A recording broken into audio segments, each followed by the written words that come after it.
Orale! Welcome to Roundtable 93, and we got a fresh new panel with a lot of new faces here.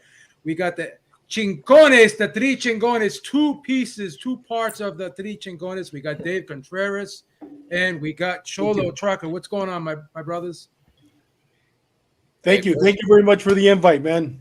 Looking forward to talking our favorite subject, boxing. All right. Oh yeah, you know what? Everybody thinks that my first love is my wife and my kids, but they're not watching right now. It's actually boxing, man. They won't see this, and just edit that part out anyway. But no, gracias so much for having us, and for the other chingon that's not here, shout out to our boy Mike Zavala. All right, we got Box Talk 101. Welcome, brother. Salute, fellas. Thank you for having me. And we got Marquis Johns. Is that how you pronounce your name? Is it Marquis or is it Marcus?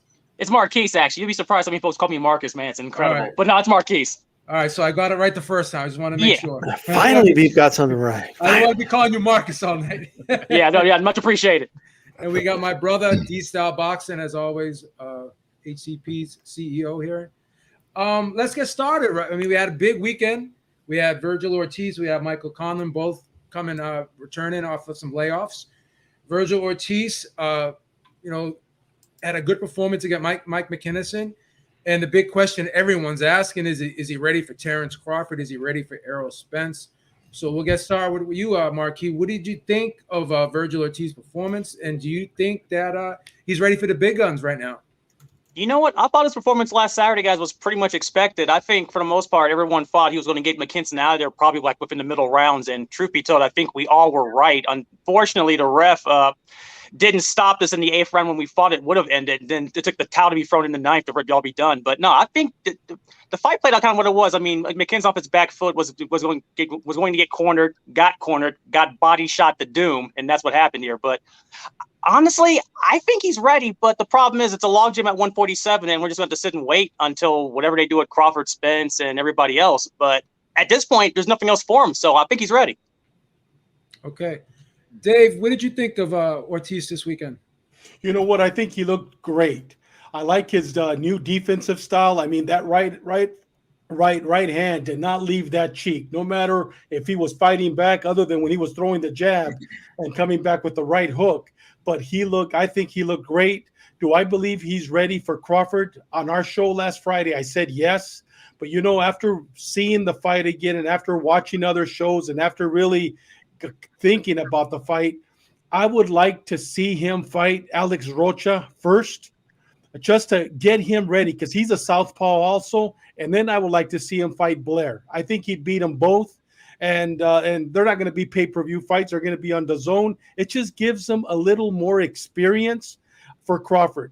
Now, if he did step in the ring with Crawford by the end of the year, by December, January, I think that he'd give Crawford a great fight, and he'd probably lose, but it's not going to hurt him. Just like Canelo, when he lost against Mayweather, when he lost against Bivol, it did not hurt him. Because you know what? He's fighting against a classic world champ. But I don't want to see him fight Crawford yet. I want to see him fight these other two Golden Boy fighters just to get some more money in the pocket, more experience. And they're both, like I said, left-handers, and I think it'd be great experience for them. Got you. Shout out to Chauncey Pearls with the $2 super chat. He says, cheers, gents, and cheers to you too, and cheers to everyone in the chat. Cholo, what did you think of Ortiz? Is he ready for the big dogs? He did what he had to do. He got the stoppage, right? I'm going to say, me, myself, personally, I was a little underwhelmed. This was his first fight with his new team, with his new corner there. And, I was interested to see. He also coming off a layoff and all. And I'm like, okay, let's see what he's got, right? Ortiz is my favorite fighter right now. Seeing the kid coming up and everything. I like how he's aggressive. And I want him to grow and develop more. Watching this, look, he did what he had to do, but I was just a little bit taken back and being like, you know what? Not what I thought I was going to see from this kid. He seemed to rush a lot. Good body shots. He was going for the body. Yes. He was getting tagged. He wasn't getting hurt, but You know, it's Virgil Ortiz. He's big for 147. He was eating the punches pretty good, but at the same time, he was getting tagged. Just rushing a lot. Didn't seem like he was putting a lot of thought and really following a game plan too much, other than going to the body and trying to break this guy down. I was like, man, this guy's really, really rushing, trying to get this guy out in 3 rounds or 4 rounds. Or I was a little bit underwhelmed. And I'm a huge Virgil Ortiz fan. That's my guy right there. Is he ready? Well, it depends what we mean by is he ready. Is he ready to win? Is he ready to compete? Is he ready to win against Errol Spence or Terence Crawford at this moment? After what I saw this past weekend, no. In my opinion, he will not win. I think he'll put up a good fight. I'm going to agree with my man David right here that, yeah, he'll go in there and he'll put up somewhat of a decent fight. But no, as far as beating these guys or me giving them a chance to beat these guys, it's very low that I would give them a chance to win. Let's give him 1 more, 2 more fights. Look, maybe he just needed to get used to his team and knock the dust off of the long layoff. Let's remember, the kid did get sick pretty bad. So getting back in the ring, I hope this knocked the dust off and we could just see him develop more. Yeah, it's coming off of a layoff too, so we got to cut him some slack for that. Shout out to D-Style Boxing. He's with the $2 super chat. Says jab the like button. Everyone hit that like button, please. Box Talk 101. What are your thoughts on Ortiz's performance, and do you think he's ready for these big guys at 147? To answer the question, I don't think he's ready for Terence Crawford, Errol Spence, right? But I think there's a lot of other good fights there for him at 147. You got Ugas, you got Thurman. If the fight with Spence and Crawford is to be made, which is, you know, what a lot of us are expecting, then I think when it's all said and done, Terence Crawford should have a deal in place with PBC, which means that if Virgil wants either of those guys at some point, he's going to have to, him and his team are going to have to negotiate with PBC. So why not start now? Why not start mending that bridge? Try to get a fight with Keith Thurman or Ugas. And if you can't, I mean, who else? There's Stanionis. There's Conor Benn if you want to go that route. I'd maybe stay away from Jaron Ennis. But Terence Crawford and Errol Spence, I don't think he's ready for those guys. Not right now. And you know what? He's young. He's like probably the youngest guy up there in the rankings. So time is on his side, you know. As a fan, would I want to see Terence Crawford and Virgil Ortiz like tomorrow? Of course I would. But if I'm on his team, I'm like, you know, we're in no rush. D, what are your thoughts on Ortiz this weekend, and you think he's ready? You know, I actually think he looked good. Look, it's a new team. I think it was a little chaotic early in that corner. Okay. Maybe only Manny Robles needs to be talking. It's my opinion. But that they got to work that out. Maybe it works for them. I don't know. But it didn't look like it was. But I think if this was a bad night for Virgil, imagine if it was a good night. Like I think he looked good. It's my opinion. But I will say this, you know, we hear this a lot. Like, are they ready? Are they not ready? Like, is Virgil ever going to be ready to beat what I believe is a once in a generation type talent like Crawford? I don't know. We don't know unless they fight. And look, I believe like the time should be now. Like Crawford's only going to get older. We don't know how long he's going to be around in the game. He might move up and maybe go after Jermell. I don't know what he's going to do. The same with Spence. He might be moving up soon. There's a window of opportunity here for him to fight one of those guys. And I think win, lose, or draw. Win, shit, it'll be a big win for him. Lose or draw, like let's say he loses, it'll be a learning experience for him. That man, like, look. Boom Boom Mancini wasn't ready for Arguello, but he learned from that fight and he got better. Like, you know what I mean? Like there's just fights that they call them boxing lessons for a reason. Like you learn from that experience. And I think we're coming off the era of the whole Mayweather thing with the undefeated protecting the O, and people are concerned about, but what if he loses? No, like I would argue that he would learn a lot from a fight with a Crawford or a Spence. And he might, even if he loses in a loss, he'll get better off of it. And if he doesn't get better off of it, then fate, he was never meant to be a great then. You know what I mean? So I'm in the belief that we don't know unless they fight. And I think he's as good as he's going to get. He's been boxing his whole life.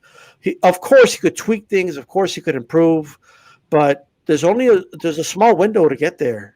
You know what I mean? If Jermaine Taylor would have waited till like I don't know if I'm ready for the legend Bernard Hopkins yet. Let me wait a little longer and fine tune myself. Somebody else would have beaten Hopkins and taken that opportunity from him, right? If Pavlik would have said, I don't know if I'm ready for Jermaine Taylor yet, maybe that fight never happens. Like, I think you got to do it when the iron is hot, and I think the time by 2023, I think he should get a shot.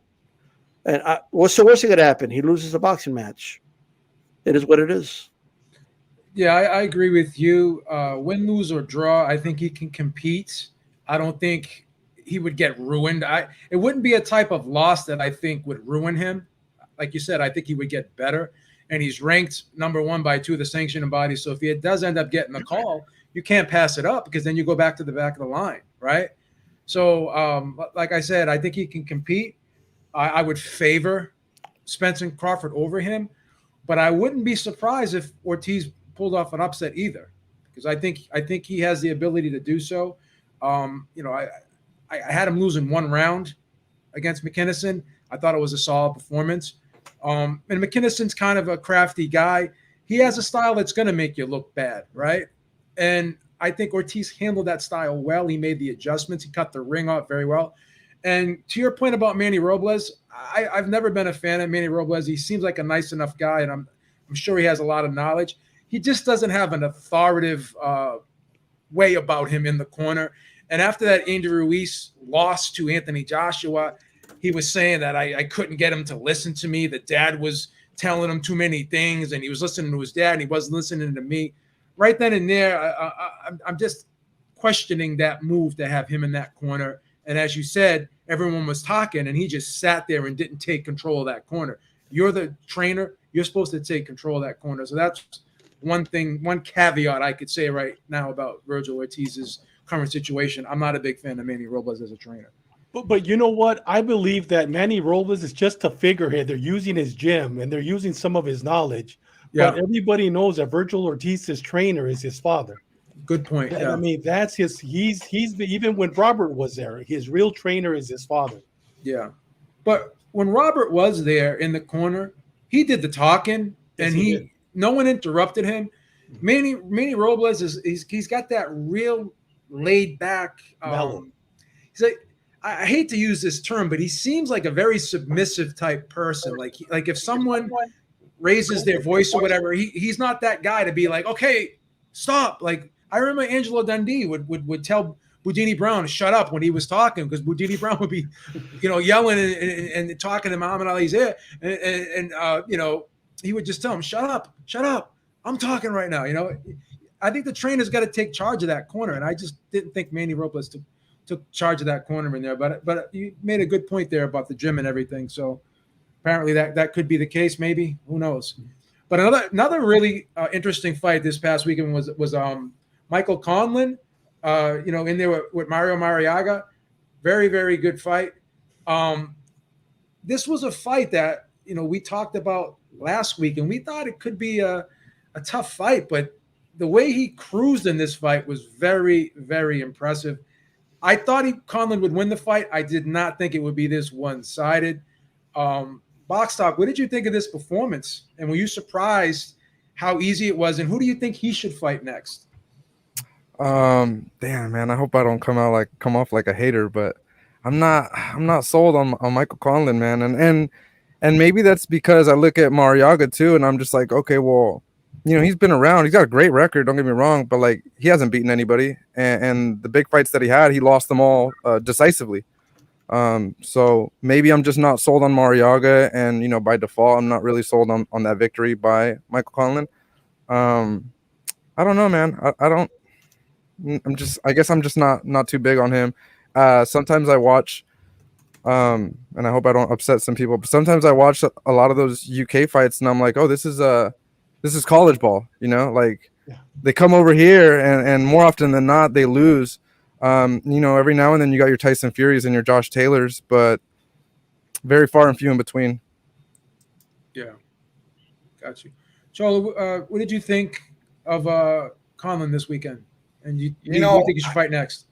Yeah, I didn't get to see the fights live. I got to see the fights afterwards, so I already had heard what was going on. So going in and watching it, I was already going in kind of closed-minded, thinking like, man, I'm not even really sure what to think of this, man, or see any development. I'm gonna kind of agree with Mike Conlan. I'm not really sure what to expect from the guy. What this fight really told me, I'm a little oblivious. I'm like, okay, wow, this was pretty one-sided. But I'm not even really sure what it means or how I feel about it. So I'm not even really sure where to go with it. And a lot of that has to do kind of with I was already being told over and over and over again, hey man, this fight, this is the way it went down, and it was one-sided. And I'm like, okay, and it was just kind of hard to focus. But I'm not really too big of a fan. I'm just not really sure how to feel about it. Gotcha. Marquis, what did you think of Conlin, and who should he fight next? And were you surprised the fight was so one-sided? No, because I was bored to tears watching. I'm going to pick David back up on this because I was watching that fight live in real time. And not for nothing, guys, my head moving in this video was more action than the first 6 rounds of that fight. So it wasn't anything of note, really, that you missed, with the exception of Marriaga being really out the lunch here, guys. But I wasn't sold on the fight only because I saw it live and I was kind of bored to tears watching that whole fight card on ESPN Plus was ambient, guys. But the one thing that Conlan did do well that I will give him credit for that I wish he would have done actually in the Lee Wood fight, we wouldn't be having this conversation at all, actually, and he probably wouldn't be knocked out of the ring, was he wasn't gun shy in this last fight for the first 6 rounds. Had he not been gun shy in the last 3 rounds of the Wood fight, we're probably talking about him facing Leo Santa Cruz right now. But times are different. But no, honestly, man, that card was what it was. It was a bunch of stay busy for these guys. It is what it is. And to pick up your point of watching some of these UK fights of being college ball, I can see how you see that because let's be honest, guys, there was some pedestrian stuff on that card Saturday night, man. Like, I love Christina Poncher and Jamela Herring, but guys, they're not miracle workers. That mess was boring. They tried. Yeah. D, you actually picked Marriaga last week, and we're not here to make you, we're not trying to shame you or anything, but just want to ask you, you gotta get tarred and feathered, ladies and gentlemen. You must be surprised with how one-sided this was because you thought Marriaga could possibly get the stoppage here, right? Look, like I knew Marriaga was not going to go in there and outbox him, and I said that. Like, but I felt if he done something, I think if he like acted like a fighter that had nothing to lose, which he was, right, and went for the kill, I think maybe he doesn't, but I think he could have taken him out late. But I'll say this though. It was definitely not the most exciting. It wasn't the fight of the year, that's for sure. But I think Conlan did what he was supposed to do in that fight. I think he stayed a little disciplined, maybe too disciplined. And what I have said though is I don't know what's going to happen when he steps up. Because that's where I can't envision Conlan in there like with the top guys. I just can't. Well, Lee Wood, you could say, was the weakest champion in the division. Yeah, and here's what I was going to say. Like, his best option is facing the guy that beat him, Lee Wood. Yeah. Like a rematch with him is the most winnable fight for him out of all the other fighters in that division. So, we'll see where it goes. But I do want to say, though, Marriaga, it's time to hang him up. For sure. Yeah. Dave? Are you going to be a ray of sunshine here? Are you going to say something nice about Conlin or what? You know what? They say that styles make fights. I'd like to see him fight Lee Wood again. I'd like to see him fight Leo Santa Cruz. I'd like to see him fight Brandon Figueroa because these guys, they're going to attack. They're not going to be like Marriaga running around the ring. He has to chase him, cut off the ring. These guys, I think that's a type of fighter I believe Conlin is. I mean, it's old Mexican style. Hey, you know what? We're in the center of the ring, and let's throw blows. So to answer your question, I think that styles make fights. I'd like to see him fight those 3 fighters. I think that if we see him fight those, plus, you know what? He brings in the Irish crowd. I mean, the guys from Ireland, if you have that fight with Lee Wood again, but you have it in New York, or even with Brandon Figueroa in Texas, it's going to pack up the place because he's a fighter. I mean, you put somebody in front of him, he's going to throw blows. So style make fights, I like to see him fight those three guys to begin with. I Figueroa think, destroys him. Well, yeah, probably. Yeah. okay, look, Conlin can be an exciting fighter. He can be. Yeah. I'm gonna agree with you. Where is David. this? He can be if you put the right opponent. You know, Lee Wood, that was a good fight. Rematch Yeah, happened. fight. Yeah, he can be. This fight right here, I'm not sure what it told me, man. I'm kind of agree that it was kind of like sleepy time. I was like, wow, man, what's going on here? So I'm not even really sure what to think with this fight, this victory. Like D-Style said, he did what he was supposed to do. Okay, but it doesn't make me want to watch his next fight unless he has the right dance partner in front of him, like you're saying, David. Then I'll be okay. Let's watch this fight. If you give me Mick Conlin versus Abraham Nova in New York, I'll watch that. It's a good fight. Good fight. Interesting. Well, Yeah. I mean, Conlan wasn't a 12-1 favorite for nothing. I mean, obviously, he was a favorite for a reason. Oh yeah. And the odds reflected the fight that we saw, basically. So I do like the fact that he did kind of finish strong and he was a little bit more aggressive. He tried to close the show in fashion. He did start off a little tentative, but I like the way he closed. And it's going to be interesting because you do have to move him carefully because he's not just the biggest, strongest guy in the world, not the biggest puncher. And, you know, he was hurt a lot in that Wood fight. And, you know, as that fight wore on, I thought he wore down towards the end. So that's something to look at in future fights if he can deal with the pressure late in fights if someone steps on the gas on him. So we'll have time will tell, you know, if that'll be the case. But I think the Santa Cruz fight would be an incredible fight for him. I think it'd be a great fight for him. That'd be a fun fight to watch because Santa Cruz is not a huge puncher. He's a volume guy, and he'd bring the pressure. And I'd love to see how Conlin would deal with the pressure of Leo Santa Cruz. That would be a very fun fight to watch. But another big fight that's coming up in less than 2 weeks is Alexander Usyk versus Anthony Joshua. And the problem I have, and I'm sure a lot of people have, is how are we going to watch this thing? We don't even know what U.S. broadcaster is going to pick this thing up. I've been tweeting Eddie Hearn, asking him. All my questions have fallen on deaf ears. So everyone's assuming that DAZN is going to be the broadcaster for this fight, but everyone assumed that DAZN was going to be the broadcaster for the UK broadcast as well. But obviously that's not the case. What's going on? What's the holdup? D, what's going on with this? And are we going to be able to watch this fight? Well, I could defer to Marquise. I think he wanted to. Do you have any information, Marquis? Nothing of major significance outside of team stream to watch the fight because no one knows what the DAZN's doing currently. Being honest with you guys, but I'm thinking that at some point, and it's weird because the DAZN's schedule, if you look at it currently, there is jack and shit on there, and until that fight pops up until the 26th, I think they're going to show this fight. It's just that apparently when the U.S. were an afterthought because apparently they lost the deal out in the U.K. because Sky Sports has it out that way on pay-per-view. So, I mean, we're third world to this Usyk Joshua fight from Saudi Arabia, but I think it's going to be on DAZN. Okay. You know, so, I remember, you know, when Mike Tyson and Roy Jones Jr. were going to step back into the ring. What was that, late last year or 2 years ago? It was About 2 years ago. Yeah, and I remember I was like, hey, where's this fight gonna? Where am I gonna watch this fight? And even seeing Dan Rafael, he's being interviewed, and he's all like, I don't even really know where to get this fight. And this was like 10 days before the fight. Nobody really knew where. Because he streamed it. Right. There was nobody knew where to watch this fight. So I think at some point, look, this is a big enough fight. Now I will say. They should be promoting this somewhere in the U.S. There you go. And this is where to go. They should do that. But I think we're all going to be able to get a chance to watch it. I'm going to put my money on DAZN that's where it's going to be at.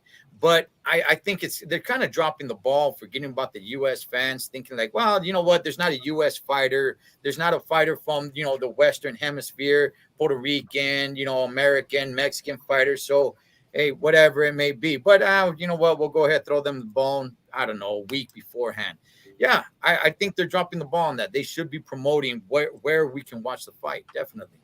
Yeah. And that's my biggest problem. You know, everyone's like, oh, what do you care? It's going to be on DAZN anyways. But how are you going to drum up interest for this fight? DAZN had a mission.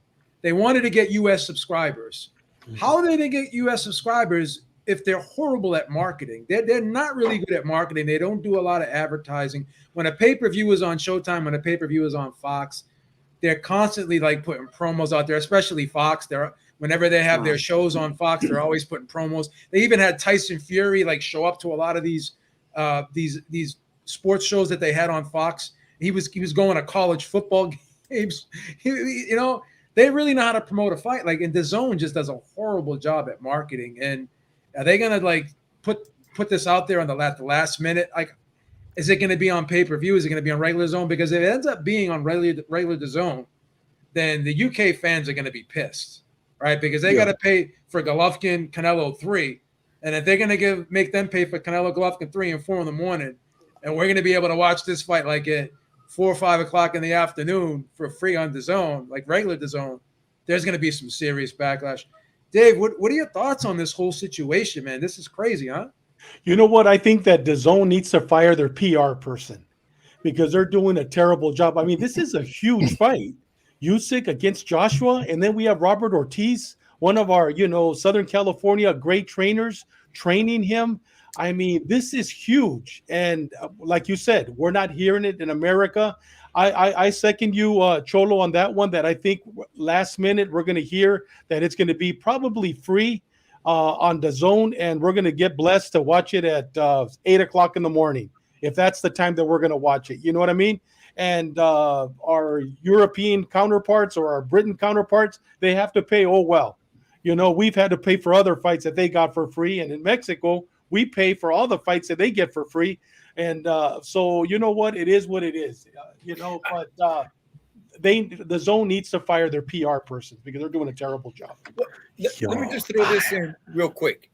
Since the zone is now doing pay-per-views, right? When they first came out, they were like, hey, this is a death to pay-per-views. Not so fast, because now they're actually doing pay-per-views.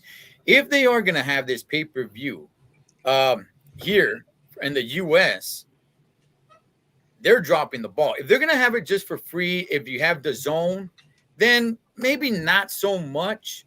But if you are going to charge pay-per-view on your platform, on the zone, you should have been promoting this thing like that. Because to just get people to pay with, 10 days, 7-day notice, come on, man.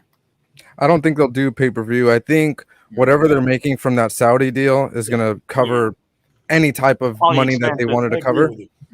It is going to be on the zone. It looks like. I expect it to be free because for somebody to, watch it. I don't know what time it's going to be over there.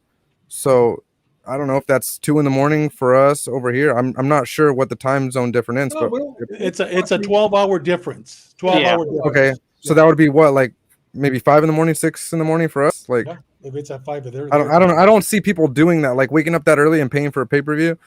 I expect it to be free, but I don't know. Could be wrong. So, like, my thing is, like, I don't want to defend the zone, but Joshua signed this lucrative deal with the zone, and then, like, they don't even get this fight, which is crazy. So, I don't know if they're kind of like, I don't know the whole situation there. I don't even know if they have a say. I don't know. I don't know, right? But my issue is the following. This is the heavyweight championship of the world. All right. That's what it is. And even if you don't think it's a big fight, a lot of people don't know who they are, you still want to like at least, give the perception that this is a must watch because it should be the greatest prize in the sport. You should at least act like it. And I don't think they're doing that. And I don't think people understand. Like there's a dude that responded to Beeb. I'm not going to mention his name, but he's acting like this is normal. Like, oh, well, they're not going to pay for that fight because nobody knows who they are in the States. Let me tell you something. This is unprecedented. If this fight doesn't air on the zone, it's not available anywhere. That's unprecedented. Yeah. Period. There's never been any type of unified heavyweight title fight. I think even Valuev Holyfield was on pay-per-view here at least. Like, I think every single heavyweight title fight, even when HBO didn't want the Klitschko's, Showtime would pick it up. Epics would pick it up. There was always someone that would pick up the fight. ESPN would pick up some of the fights. This is unprecedented. This is not like a norm. And this is not even like a bad fight. It's a rematch to a good fight between Anthony Joshua, who's been on US TV a lot, okay, has fought at Madison Square Garden. And this would be completely unprecedented if this fight's not available. It's not normal. And I think we need an explanation if it doesn't happen. It's on the gonna be zone available. and it's on UK Sky Sports. pay-per-view. Is that official that it's on the zone in the US? It's on BoxRec. Oh. Okay. Yeah, But it doesn't say whether it's pay-per-view or not.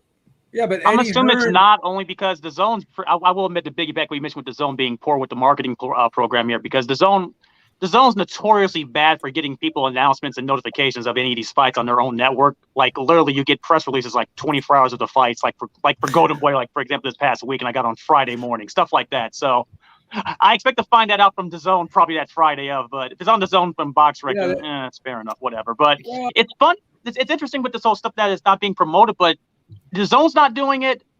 All of them aren't doing it as well, to be honest with you guys, and it's kind of disheartening. Well, BoxRec has jumped the gun though too recently. They've had fights on their calendar there, on their schedule there, and They've been pulled and everything else. they pull them off too.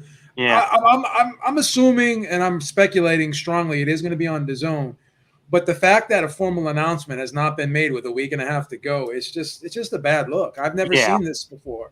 They're too busy promoting KSI. Yeah. and that fight's not happening. And these UK fans are starting to turn on Eddie Hearn. Like I got some DMs by about 2 or 3 UK people that I talked to, and they're just shitting on Eddie Hearn right now. They're so pissed at what he's been doing. They like a lot of these fights aren't like he's not having the big fights, and he's had all these fights that he's having now are pay-per-views now, and they just don't feel happy anymore. Like Eddie Hearn used to be the bee's knees over there. Like it's crazy. Like they used to like root for Eddie Hearn. I've never seen like a fan base root for a promoter before, but they were rooting for Eddie Hearn. Now they're starting to tear him apart. So I'm just saying, if this fight, more than likely it is going to be on regular DAZN, they're going to go nuts because they have to pay for Golovkin Canelo 3, and at 4 a.m. they have to pay pay-per-view price for that. That's ridiculous. I just don't understand why PBC and DAZN pulled a Jon Snow on us, just saying it's dead and then it's alive the next episode. That's all I'm saying. Oh, That's of course. It's the old bait and switch, man. Well, you know, look, it is true for the most part, right? None of these guys are from over there, from over here, AJ or Usyk, right? But AJ is a pretty much global star. Usyk, you could make an argument, but not really. So is it true that a lot of American fans or fans from this side of the world, do they really care about either one of the guys? More AJ than Usyk, yes, but even then, yeah, I do understand that. But something like what D-Style was saying, look, it's a heavyweight championship fight. Yeah. Treat it as such. You know, make people care. Say you're missing out. You know, just because the champion is not, you know, Puerto Rican or American or Mexican or whatever like that, you're missing out. This is a championship fight rematch, a good one, by the way, and you are missing out on it. But I'm gonna agree, man.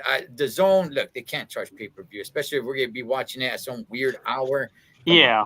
Yeah, they'll drop the ball if they try to put it on pay-per-view. Yeah.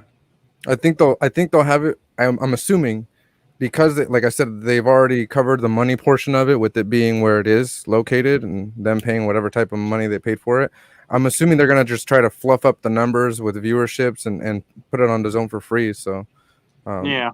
I could be wrong, but I remember when I watched Ruiz Joshua 2, that was at like 6 o'clock in the evening when I watched it. Yeah, it was like afternoonish. Yeah. It was afternoonish. So if that fight is That also was a delay, not to cut you off, but it also was a delay start because it rained the entire fight card over there last time. So yeah. Oh, okay. Yeah, I think worst case we'll see it mid-afternoon.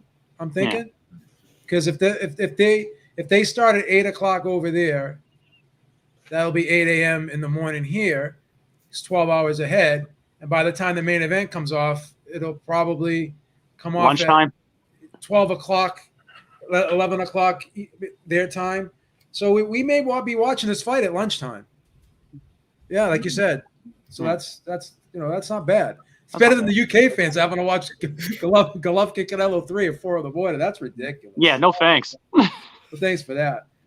But another interesting fight that's coming up this Saturday is Teofimo Lopez will be making his return against Pedro Campa, be debuting at 140, coming off the long layoff, coming off the first loss of his career. How will he respond at 140? Will he be a different guy? Has he put those demons behind him, a lot of those personal problems that he carried into the ring, not only against Kambosos, but in other fights? Box Talk, I think you've been around the camp. What are your thoughts on Teofimo Lopez, and are you expecting the dynamic Teofimo Lopez that we saw against Lomachenko, or are we going to see a similar one that we saw, against George Kambosos? I haven't been in this camp. I haven't been around him this camp. The last time I saw him was when we were in Brooklyn for Rolly versus Gervonta. So I don't know how his training's been going. To be honest, he looks in great shape. I hope the move up to 140 is a good one for him. Me personally, I really like the kid. He's a good guy. You could say his mind right now is maybe elsewhere. He's all over the place sometimes. So I don't know, man. It's really hard to say what version of Teofimo we're gonna see. Is it the guy that struggled against Kambosos, which I think we all expected him to be able to wash? Or are we going to see the guy that put up great performances against guys like Lomachenko or Diego Magdaleno or Richard Comey? I don't know, man. I hope we get that version of Teofimo back because I think he's great for the sport. And I think him, like Canelo, would be a great advocate for the Mayweather era is over. It's not about the O anymore. You could still be a great fighter just like everybody else before Mayweather. Roberto Duran, Muhammad Ali, everybody who was not undefeated, but he's got to get his mind right. So hopefully that's the version of Teofimo we'll get.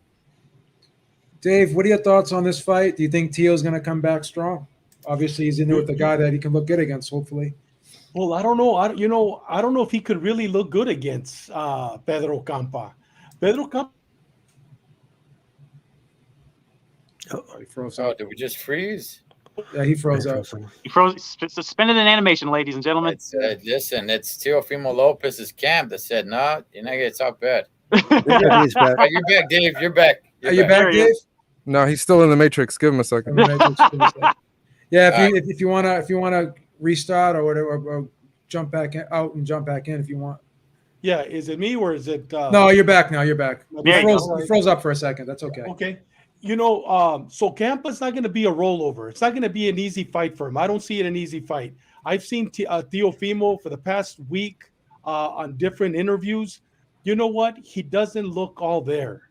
And you know what? You can't play boxing. Prior to me being retired, I was a cop for 32 years. I dealt with a lot of tweakers. I dealt with a lot of individuals that suffered mental issues. And you know what? And I'm not saying he does or he doesn't, but what he's displaying on camera, I mean, he's all over the place.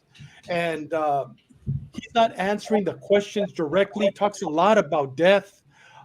So you know what?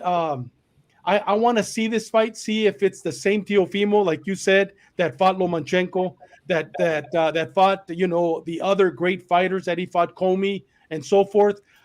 I hope it's the same Teofimo, but I just have a gut feeling, and I've been wrong many of times, that we might see an upset here. The only reason why, because I don't see him psychologically there, because after his divorce and whatever else he went through, I don't see him there 100%. I really don't. Yeah. Marquis, what are your thoughts on Lopez?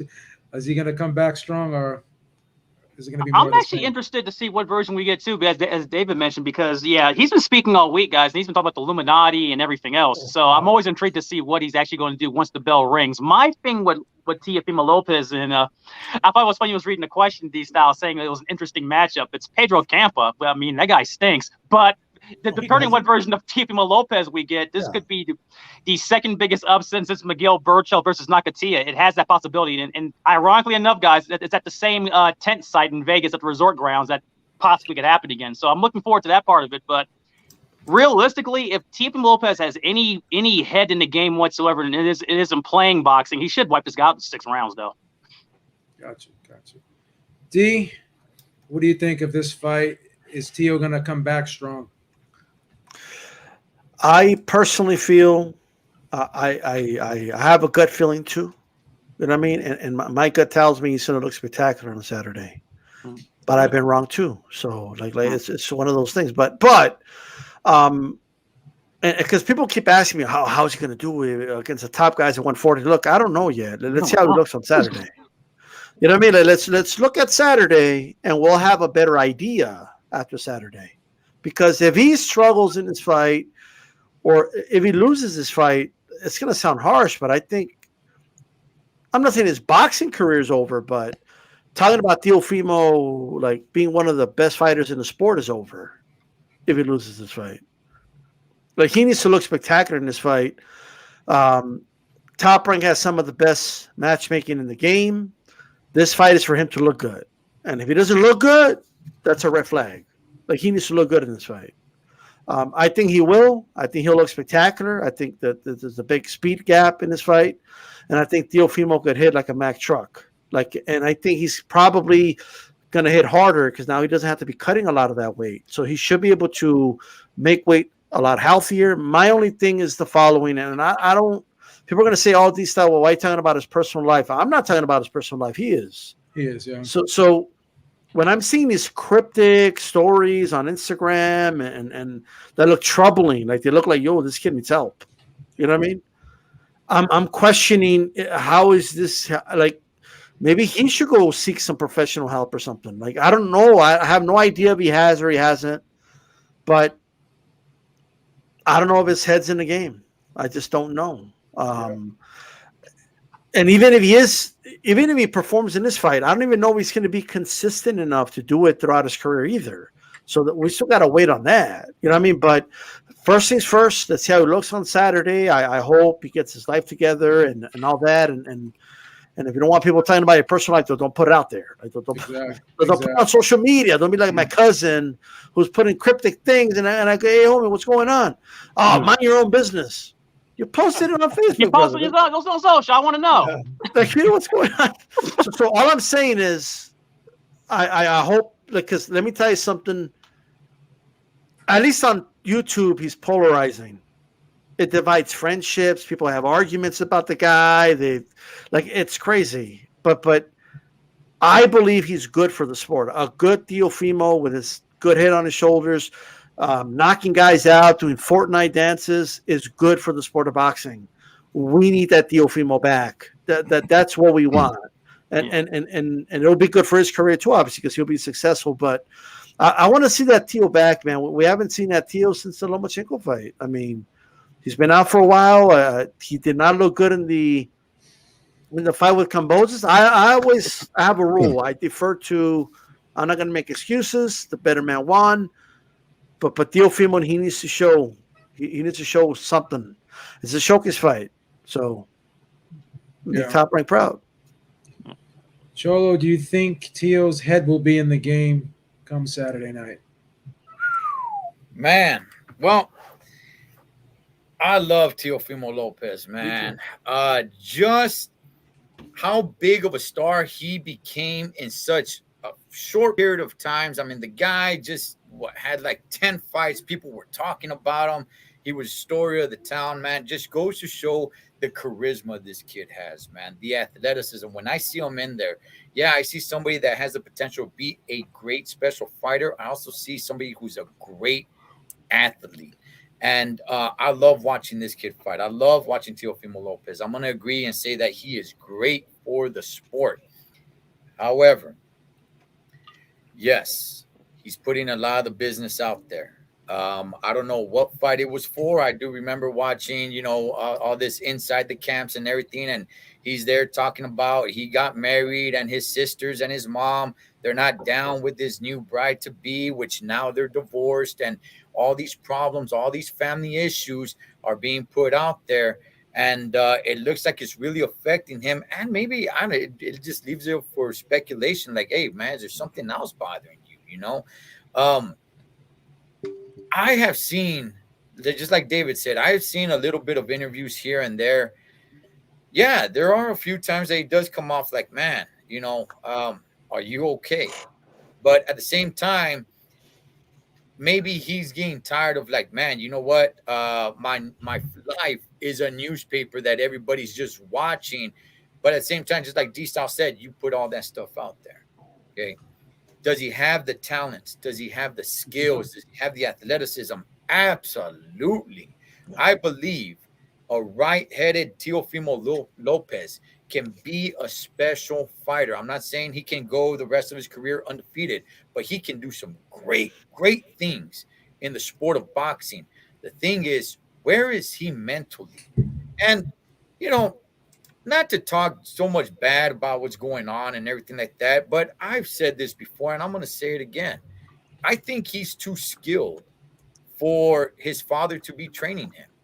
I think he needs to get a very, very skillful veteran trainer to train him to get all that talent out of him, to get the best out of what the talents that Teofimo possesses. Sometimes, you know, we hear about, hey, the trainer, you know, he doesn't want to do anything with the fighter because the fighter, he's not good enough or he just doesn't listen or whatever. In this case, I think the fighter is too much for the trainer. And Teofimo needs to move on and get himself a veteran trainer that's going to serve him well and bring out the best of Teofimo. Yeah. That's what I love about Bill Haney, because Bill Haney is involved in Devin's career. But what he does is he steps back and he brings other people in that can do certain things for Devin better than him. And you got this guy, Teo Sr., who's just, this guy is a narcissist. Front man. Man. He's a narcissist. And I hate talking bad about people, but he's just a narcissist, man. Yes. You know, and I'm gonna contradict myself, and I tend to do this from time to time. In D-Style, we have this conversation all the time, and we hear the statement that boxing is like 90% mental and 10% physical, and I always laugh my ass off when I hear that, because you can have all the mental strength in the world. If you don't have athletic ability, you're not going to be a good fighter. If you don't have the skill, Yeah. You're getting knocked out. I always laugh when I hear that, but I'm I'm mentally strong. I could get into with Cisco right now. yeah. Whatever. I believe. I'm gonna go out there and just fucking boom, drill Remember somebody. CM Punk No, it's believed in like- himself in the UFC? I just never subscribe to that theory, but Yeah. I'm gonna contradict myself here, because you have a guy like in Teofimo Lopez, who is a phenom physically. Like he's a once in a lifetime type of skill set, right?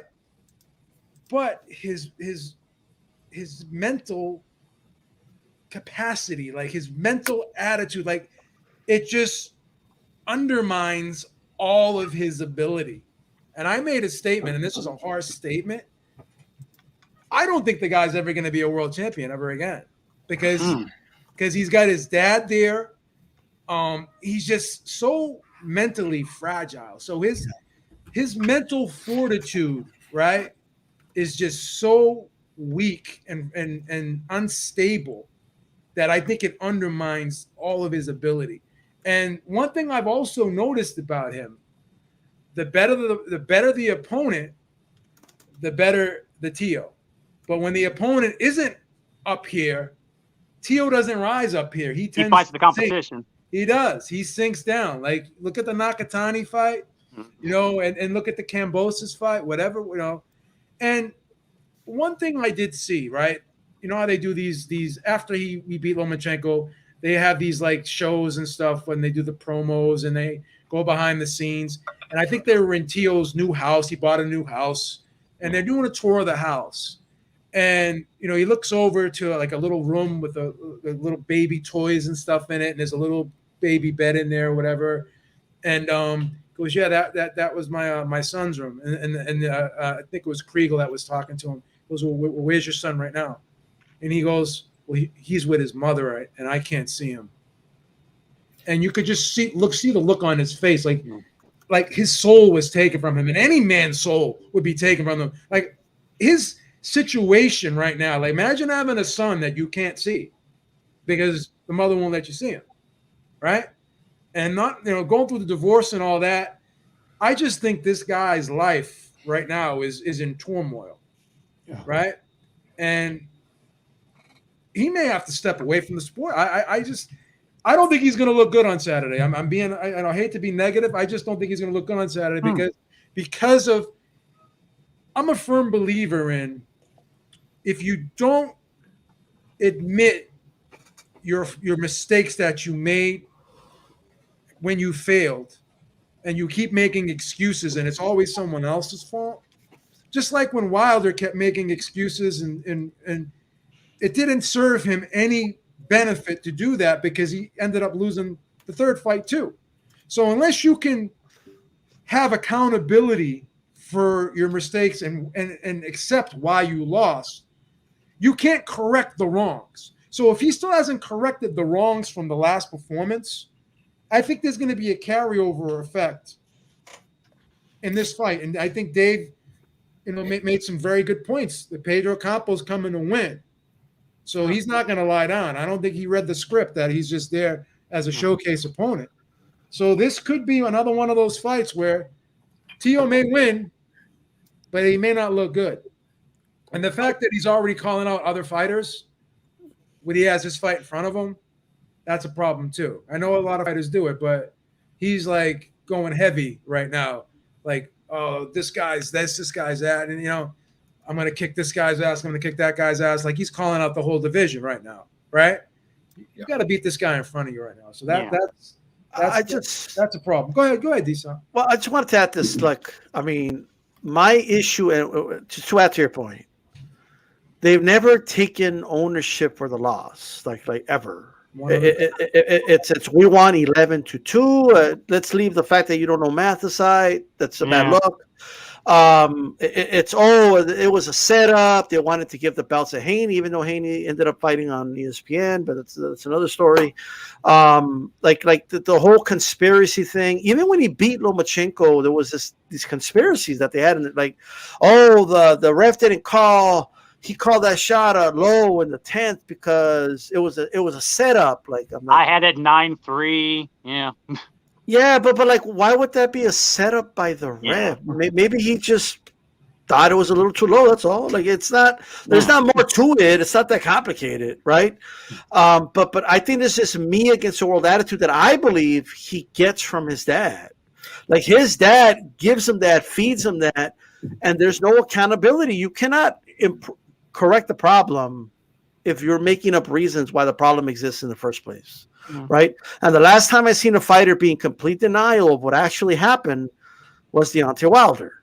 All right. Deontay Wilder didn't want to accept what happened. So he was listening to people telling him that he stopped using the MX gloves, but he was convinced by his fan base, oh, you got to fight fire with fire. You got to wear those gloves. And he was convinced he had to do that because he was convinced that the dude had an egg weight in his wraps. And that's the only reason to beat him. Rather than, no, he beat me and I got to correct my problems so I could make adjustments in the fight, right? And I'm just interested to see how Teofimo Lopez looks moving forward. I think it would benefit him. He could do what he wants. It's just my opinion, but it would benefit him if he got another trainer. All right. Yes. I think it would be better. Like he could keep his dad there, but I just feel like his dad being his primary trainer is an issue. Anytime I heard an interview, even when I interviewed him, when Beeb interviewed him, his dad always talks about we, us, we're going to do this, we're going to do that. There's a lot of that there, and I just don't know if that's good for Teofimo in the long run. But we'll see, man. But I do believe that his natural raw talent is going to overcome the mental belief of Campa. Look, it's his first fight at 140. I'm going to agree with what D Style said. I don't think Teo Sr. does not strike me, and I could be 1,000% wrong because I don't know the guy. He doesn't strike me as a guy that would take it easy if he was told, hey, listen, you be the secondary guy. I need another. Good luck with that.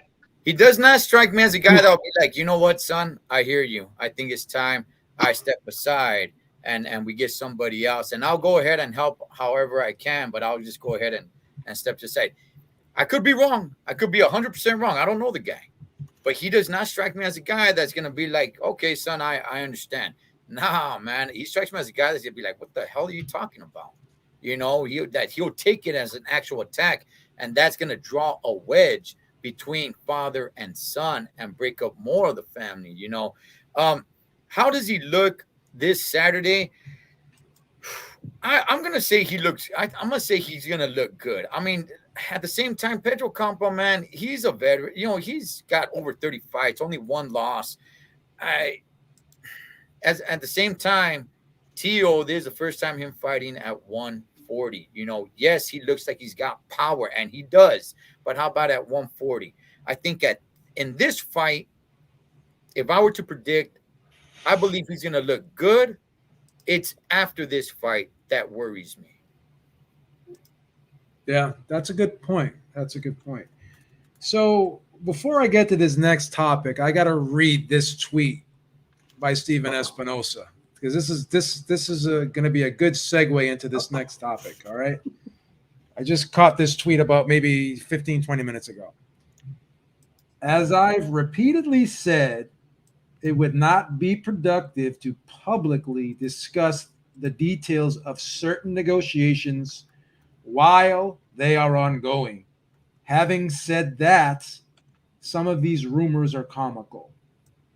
So I think one of the rumors that he's talking about is the one that Dan Rafael put out there about Spence. No shocker there. Yeah, Spence Crawford being penciled in. It's nearing completion and being penciled in for November 12th or November 19th. I don't know how Dan Rafael would know this. I don't know who told him. I don't know. I love how it's penciled in, but there's two dates. Yeah, I mean, that's like saying it's either going to snow out in December or January. Like, we know it's going to snow in the winter. I guarantee the day is going to end in Y, guys. I promise you. Yeah, so is this all just cap? Once again, you know, we've gotten this from Coppinger before. We know Coppinger's jumping the gun, right? But Dan Rafael is usually the guy who plays it, you know, close to the vest. He's dots all his I's and crosses his T's. He doesn't put stuff out there, but now Steven Espinosa is kind of calling Dan Rafael out indirectly. Is this fight going to happen this year? Is this fight close to being done? Marquis, go ahead. Actually, I was pointing the high race report above me. But what's your opinion on this? What do you think? Do you think that Dan Rafael is capping here, or do you think that he knows something that a lot of other people don't? No, he's no shit like everybody else. It's one of those things with this fight, guys, where at this point with boxing this whole summer, we haven't had any update or any news on this Spence Crawford fight. So reporters and everybody else who have, you know, Substacks or word quotas or websites to write for over and over again, they got to write something. That's why you see the articles, you know, nearing the finish or closer to a deal. The same words you see over and over again, pretty much saying that, hey, the fight may happen or may not happen, but they have no idea what's going on. It's only funny because Espinosa put that tweet out, but last weekend said that they're stuck. So, I mean, he can't play both sides of the fence with that. But to answer your answer, D-Style, with the whole thing with Rafael and the quotes and whatnot, he's just doing what everybody else is doing. Everyone, for some reason, guys, with boxing media, there's this weird fascination with being the first guy to report the story, knowing in about 3 months from when the fight actually happens, no one gives two shits who reported the story first as long as we get the fight, right? But that's where we are with boxing media. Yeah, everybody wants to be first. Everybody wants to be first. If you're not first, you're last. Dave, is this all BS? What's going on here, man? You know what? I don't believe it's BS. I believe it's going to happen, and I believe it might even happen on those 2 dates. You know, Dan Rafael, I'm telling you. Let him go. Let him. You know what? Hey, be know optimistic. What? There's nothing wrong with that. We got a bet. We got a bet on our show. You know what the bet is? That if they don't fight at the end of the year, that we're going to on live on our show, we're going to have to do 100 push-ups at one time. Oh, and shit. I think that one of our guys, Mike, already said that he wants a 30-second interval between 30 push-ups. And I told him, hey, I'll do the 100 at one time. And you know what? I mean, that's how much of a believer I am that it is going to happen. You know what I mean? And you know what? If it happens on November 16th or 19th, it doesn't matter.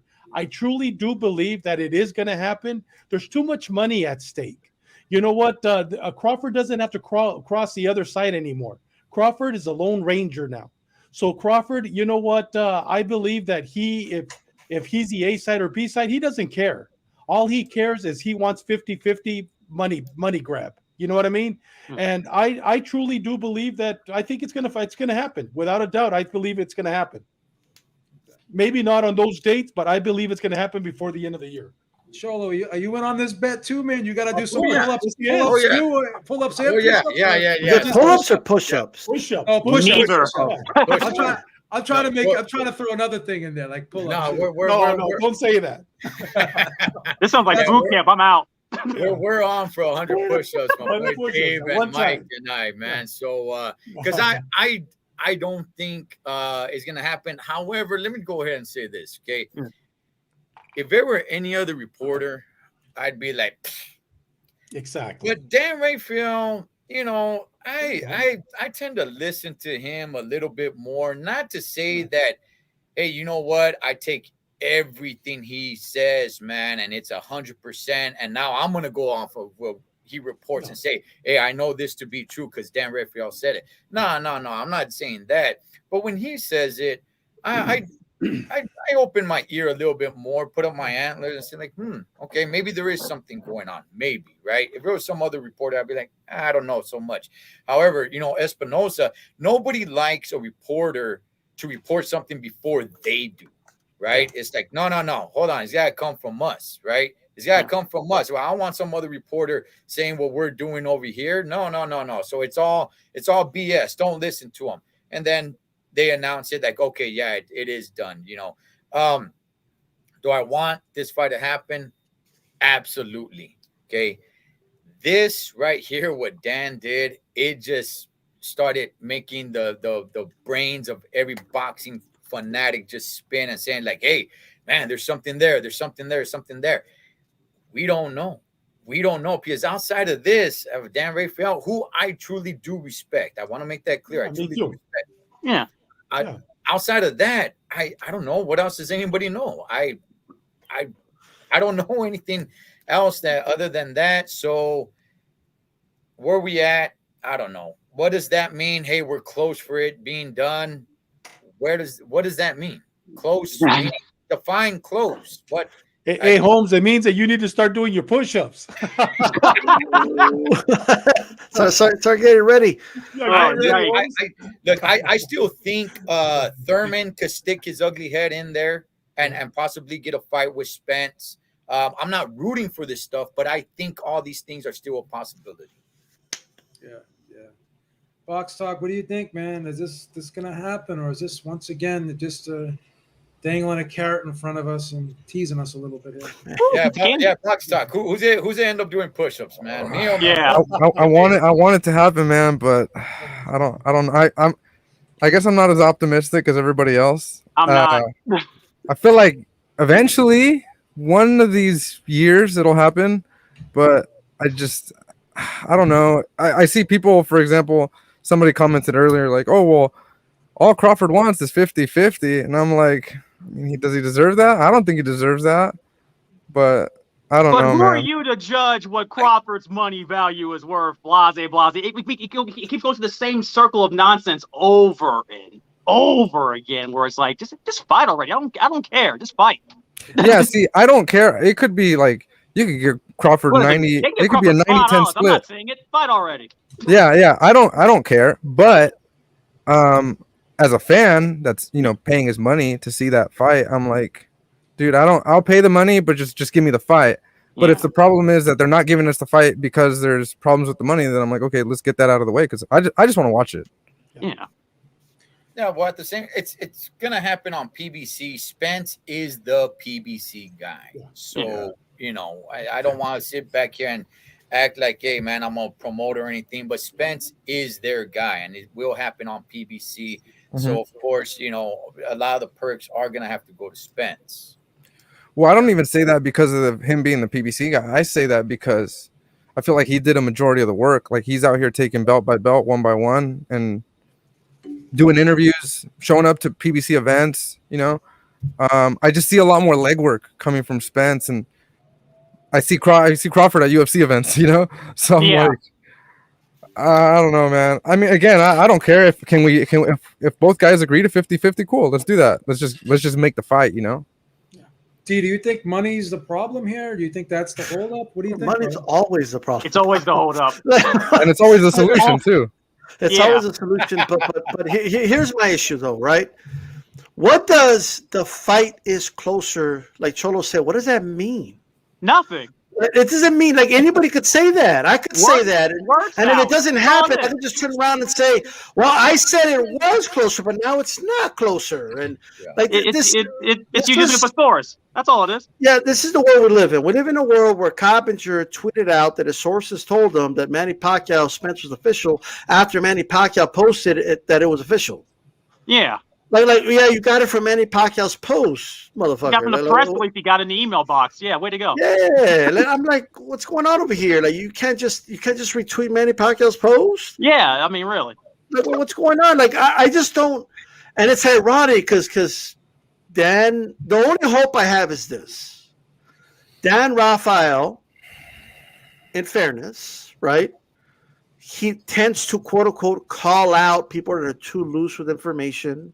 Right, but I mean, he's been wrong before himself. He's been wrong repeatedly. Yeah, I think his batting average is better than Coppinger's, but it's not. He's not exactly Willie Mays out there when it comes to giving us this information. I'm sorry, I can't stand Coppinger. Plus, I mean, Dan Rafael blocked me. He blocked me on Twitter because he was basically saying that Arreola was an undisciplined, out of shape fighter. He's not shamed him. All I said you called Dan Rafael fat? Shame on you. No, this is all I said. All I said was I responded, well, that's ironic. And I got blocked. You called him fat, man. I said that's ironic.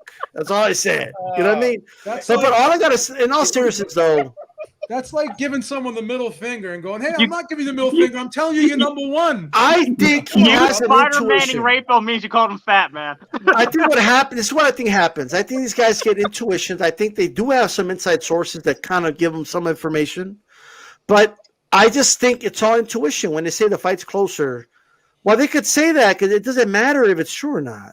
No, are we closer to an official announcement? At least Matchroom used to do that on their press releases, for Christ's sakes. I mean, what are we doing? I've said this for a long time. I think every rumor or every source has said, there should be like some type of, like, kind of we have with BoxRec. We need to have something that keeps track of every time a writer says that the fight's official, and they need a batting average. Just so we can know, okay, this dude. Man, we're going to be telling Mendoza lines. I'm just saying, I'm not saying censor them. I'm saying track their accuracy rate. Oh, man. And my job, I need a good accuracy rate. I cannot be right. I hope you like 250. That was my next question. If we were wrong as many times as these guys are at our job, we still have a job. Yeah, no. It's not like you're predicting. Not at all. If I was wrong, giving you the wrong amount of change at Circle K as wrong as he does, I would have been fired on the first shift already. I mean, the meteorologists have a better accuracy record than these freaking reporters, man.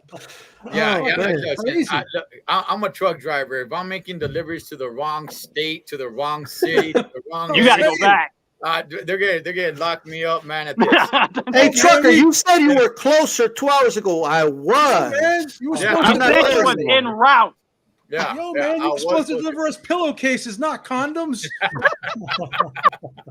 Hey, but I do have a question though. Okay, if it does not happen, we got what, about 4.5 more months in this year, 5 more months left in this year. If it does not happen, does Spence and Crawford fight somebody else? And if they do, who is it? David does push-ups, right? If it doesn't happen. Here's the problem. Oh, David does push-ups. Oh, yeah. Dude, man.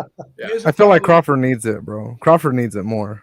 Here's the problem, Cholo. I heard Spence say if it doesn't happen this year, it's probably never going to happen because he wants to move up to 154. Both these guys want to move up to 154. So that's the thing. And I'm hearing a lot of people saying that they think Crawford is pricing himself out of this fight. I don't know what's going on behind the scenes. I'm not. Yeah, no one knows anything. That's the rumors and speculation that people are talking about. Where it's like, I mean, So all of a sudden, everyone on social media is all of a sudden Crawford's agent. It's kind of weird, but. And I always say this too, because I get aggravated when Caleb Plant was negotiating with Canelo. He didn't really say much, but everyone's like, oh well, like he's pricing himself out of the fight. He's never made this much money before. Like, I hate when I hear people say that, because again, you got to get paid what the task, the difficulty of the task, and what the task is work. So if you've never been in a fight of this magnitude before, but you're in this fight now, so it's like when you get promoted, if you're a cook and you get promoted to head chef, and they try to lowball you and pay you less than what the other guy made by like a substantial amount that did the same job. You're not taking it. You're not gonna. Can the guy come back at you and say, "Oh well, you've never made this amount of money before"? No, because I've never done this job before. So you got if the pot is substantial, then it needs to be divided up reasonably. So I have no problems with people trying to get more money. When I go in for a job interview, I try to get the most money I can. We all do. We all do. So like, why am I going to hold a fighter to a standard that I don't hold myself to? You know what I mean? Yeah. So if he's asking for 50-50, then that's not a crime. If he, do I? It's a living. Do I think he should get 50-50? I don't know. I mean, there's an argument that maybe, Box Talk made some good arguments. I hear people talk about Crawford when he goes to events. He's basically running away from the fans. Spence is the total opposite. He sits there and takes pictures with everybody, signs everything. Crawford kind of can be his own worst enemy at times, but he still can fight his ass off. So. Here's the solution. 60-40. The winner gets 60, the loser gets 40. Yeah. There you go. I like that. But see, that's why I think that Thurman is going to rear his ugly head, and I see Spence getting in the ring with Thurman. I'm not rooting for that. At the same time, I want to do 100 push-ups, so I'm like on a teeter-totter. But I can see Thurman getting in the ring with Spence and leaving Crawford again, leaving him just kind of high and dry. He's like you said, David, he's a Lone Ranger. So if he does not get this fight, where does that leave him now? Now he's kind of like, okay, what do I do now? I was in negotiations or closer to the biggest fight of my career. And now it's Spence is going after Thurman. It's all PBC stuff. And after that, he can move up to 154. But now Crawford, what happens with him now? Yeah. So I do believe Crawford needs this fight a little bit. That's where he's his own worst enemy. Without question, I do think Crawford needs this. I'm gonna be honest with you. I think Crawford needs this fight a lot more than Spence does. Yeah. I hate to say it. I don't want to say it, but I just think that's the cold hard truth. Not as far as like their legacy, right? Because I think Crawford has the better resume or legacy, you could say, overall career. You can argue that he's got more accomplishments. But Spence needs, but Spence has more options as far as like moving forward. Yes, yeah. Most certainly does have more options. Go ahead. I think Spence. I'm gonna agree with you with the legacy. Yes, absolutely. Especially if you talk to actual boxing fans. Yes, but I think Spence has been in more notable fights, more marketable fights, more popular fights to just the average boxing fan, which in reality, that's the biggest fan base, the average boxing fan. So most people are going to notice Spence's career and his accomplishments more than they are Crawford's. Gotcha. The one thing Crawford has is the undisputed thing, right? Like, yes. But other than that, like his resume at 147 is I'm sorry, it's horrible. He beat one world champion at 147, and it was Jeff Horn. Yeah, it's a spotty resume. Let's talk about this news that just came out a couple of days ago. Conor Benn versus Chris Eubank Jr. I'm hearing a lot of mixed opinions on this fight. It's supposed to be set for October 18th.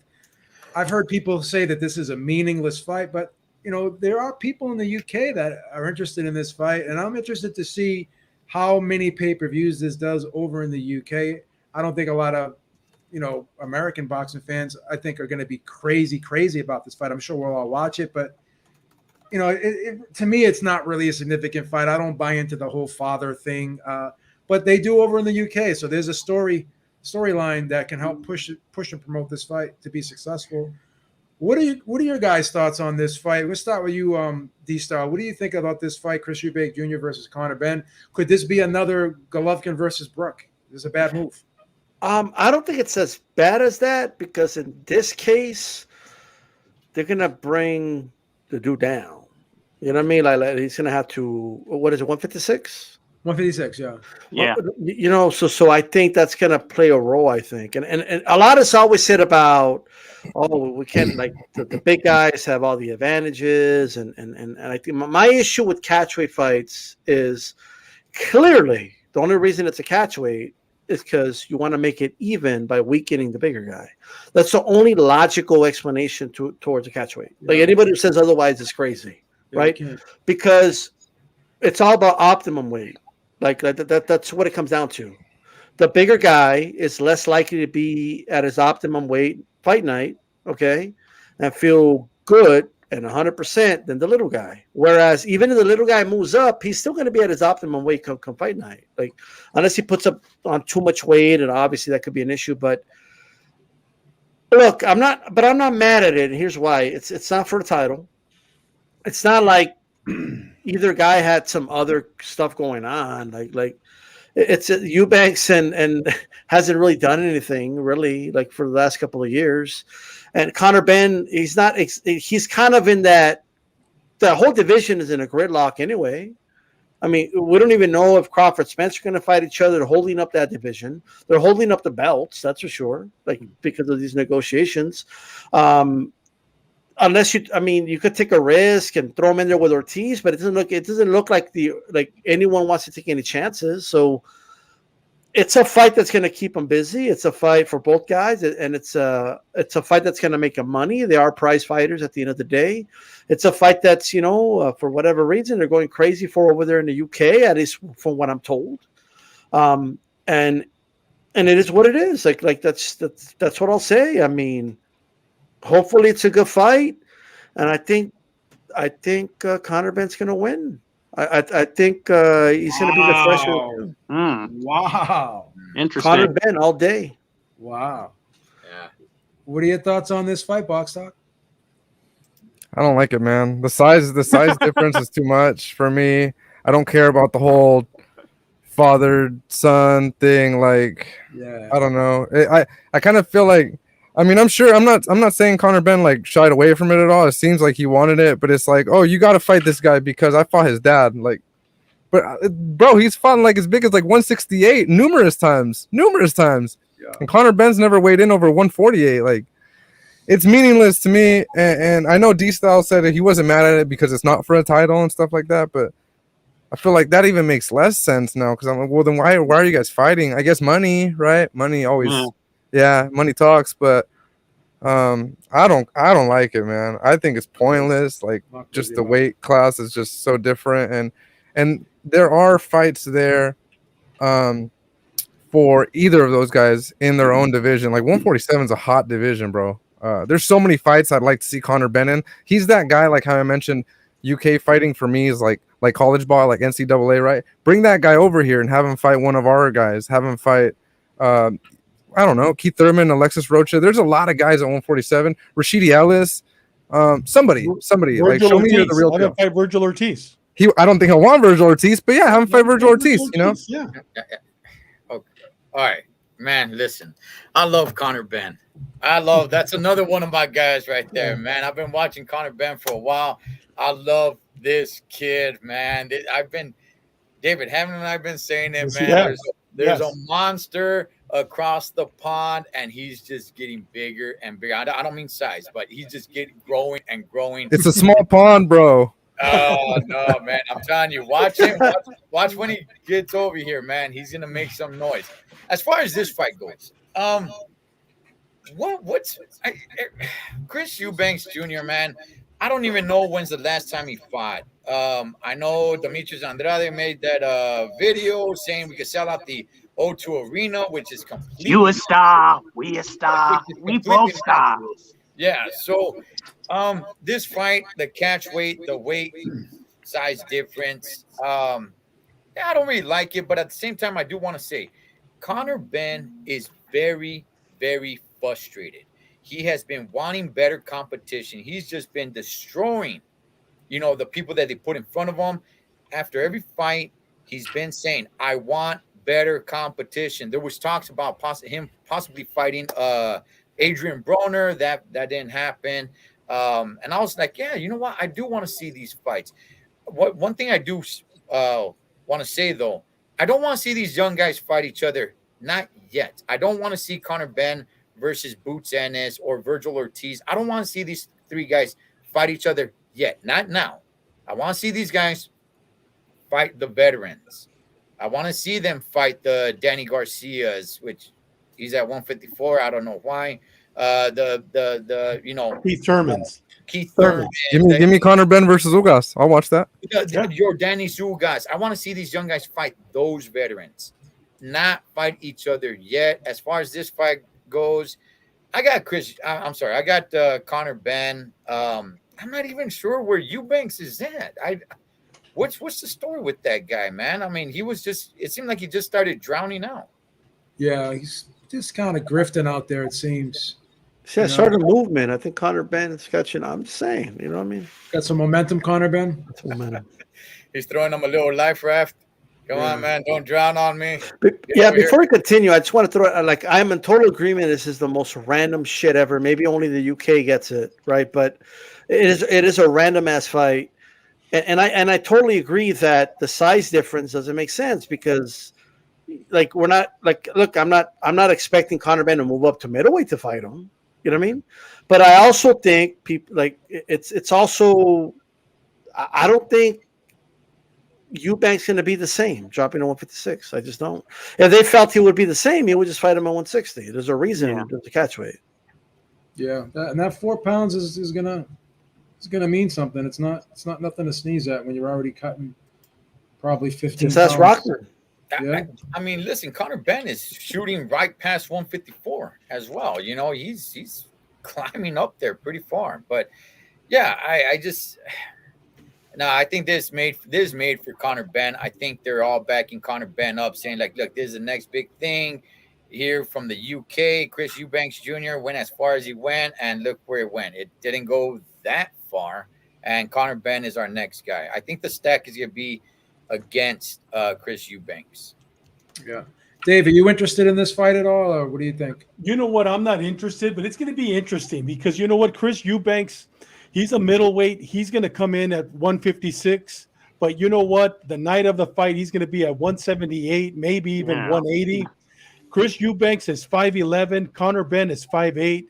You're going to see the huge difference. Yeah. And I want to see Conor Benn. I'm not a big Conor Benn fan, but I want to see him perform at that higher level because that's a higher level. I mean, he's fighting probably a 175 pound guy that night, a 5'11", a guy with experience. So I got Conor Benn winning. Am I excited about it? No. Am I going to get up at 5 a.m. to watch it? Probably not. You know what I mean? So why are they having it? Maybe the UK fans need it. And I agree with you, Cholo, that they're giving Eubanks, this is his little life raft. He's fighting this great, Conor Benn.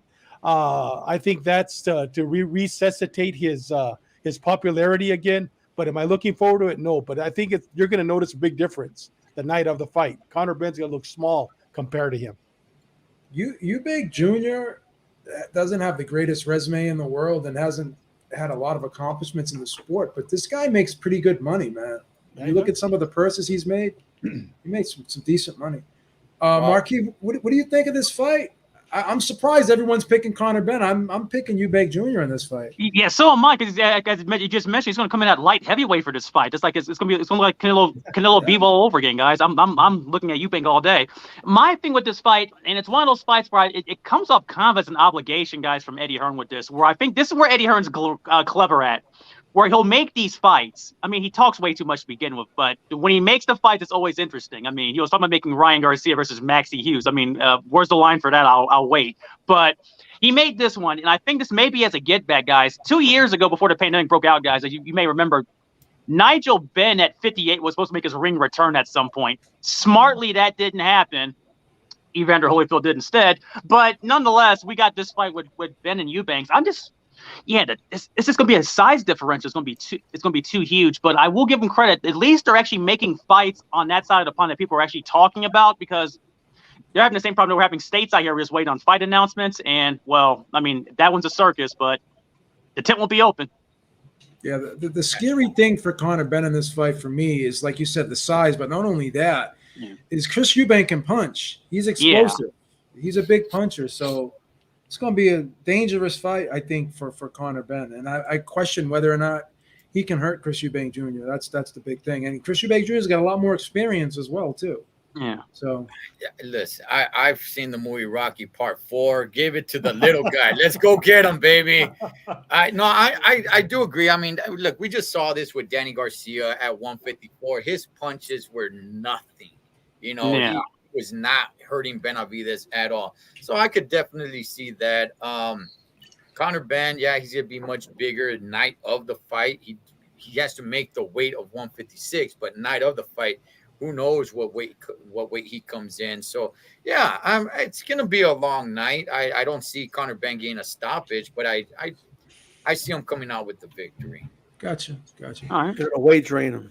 Well, a lot of people aren't excited about that fight, but I can tell you one fight that you probably will be excited about. And the WBA has just ordered Dimitri Bivol to defend his title against Zurdo Ramirez, Gilberto Zurdo Ramirez. I think this is a great fight. Yes. This is a very interesting fight. I was kind of speculating that maybe Joshua-Usyk may sneak in there, but WBA made a good move, I think, and they allowed Gilberto Ramirez, I think, who deserved the fight more than Buatsi. I think it's a great fight. We'll start with you, Dave, man. Who do you think wins this one, and what are your thoughts on the fight overall? You know what? I'm excited about it. I give it a 50-50. It's going to be a 50-50 fight. I don't see Bivol walking over him. I go 50-50. I think I'm excited about it. I'm glad that they finally made up their mind and they ordered it. And 50-50. It's going to be a great fight. Outstanding fight. Yeah. Box Talk, your thoughts on this one? I like it primarily because it's not a UK fight. No, I like it though. I like it. I think I've been a harsh critic of Zurdo Ramirez in the past, just because I'm like, yo, this dude's been around forever. And the only fight I really remember is like Arthur Abram, and that was like I can't remember how many years ago. So I'm like, since then he's just kind of done nothing. I like it. I like the fight. I think it sounds like he's been wanting it for a while, so it's kind of hard to like blame him, right? But he's finally getting a shot. So if he can beat the guy that just came off of beating Canelo, I know it's different weight classes, but for the casual fans, they don't care. They just know, that's the guy that beat Canelo, and this other Mexican dude beat him. So maybe he's the guy we should be watching instead of Canelo. It would do wonders for his career. So good for him. D-Style, I know you love this fight. Do you think Zurdo's got a chance here? Look, when this fight was being rumored, I said Bivol's going to win this fight. I think. Look, I understand that the size. Like Zurdo's a big boy. He's big. So that's always going to be an issue. However, I think it's going to work against him in the fight. I think the movement of Bivol, I think Zurdo's it's carrying too much weight there. It's a little too slow for Bivol, in my opinion. And I think that's going to be the big difference. Granted, he could turn the fight around if he lands something flush, or if he works the body enough. That could happen. But I think Bivol is just too good for Zurdo. I hope Zurdo pulls something off. It will be interesting if he could pull off that win, because like Box Talk said, Zurdo's already coming out saying, I want to avenge Mexico, and I want to do this for Mexico. And he would almost overnight, just imagine Mexico, he avenged Canelo. It could be a big thing for him, right? But that would make it like a good movie. They could make a movie about that, kind of like Rocky. It would be great. You know what I mean? But however, this is real life. And if Zurdo wins more than 3 rounds, my prediction's wrong, right? 10-2, all day, every day. Bivol wins this fight in a relatively uneventful fight. But I think he wins unanimous decision, 10-2, Bivol. So you think this will be more one-sided than the victory over Canelo then, right? I believe so. Yes. Wow, interesting. Yeah, I disagree. I don't think we've seen the best of Zurdo, and now with his new coach, this young kid, what's it, Chu or something? You know what? I think that we're going to see a different Zurdo that night of the fight. I mean, look when he fought Sullivan Barrera. Yeah, he's not that exciting Canelo fighter, that attacks you. But I truly believe that we're going to see a different Zurdo that night. And you know what? Yeah, he might be fighting for Patria, for Mexico, whatever. But the guy does have a lot of heart. He's 46-0. And he hasn't fought a bunch of, what do you call them, tomato cans. He's fought some pretty good fighters. Look at his record. So, you know what? I don't think we've seen the best, and I think that night we're going to see the best in him. Yeah, I think he'll rise to the occasion. I think he definitely will. Yeah. Cholo, what do you think, man? Who you got this one? What a win for Dimitri Bivol. If I'm Dimitri Bivol, I'm like, yes. Here's why. Had it been Joshua Buatsi, no one would have really cared that much. No. But because it's Zurdo Ramirez, people are going to care a little bit more and keep his name a little more relevant, right? It's not like Bivol became Buster Douglas after knocking out Mike Tyson, where everybody was like, whoa, and everybody, Buster Douglas became very popular, very famous. That's not really what happened to Bivol. Yes, people started talking about Bivol, but as fast as they were talking about the victory, as fast as they were talking about Bivol, they were more talking about Canelo losing than Bivol winning. And now Bivol's next fight, had it been Joshua Buatsi, it would have just kind of like gone over people's heads, man. So what a way to keep Bivol relevant by making this fight. So congratulations for Bivol. Now, when it comes to this fight, yes, I would have rather had this fight than Buatsi. I like the fight. But the more I think about it, the more I'm seeing a somewhat just average type of fight in there. I'm not expecting fireworks. No.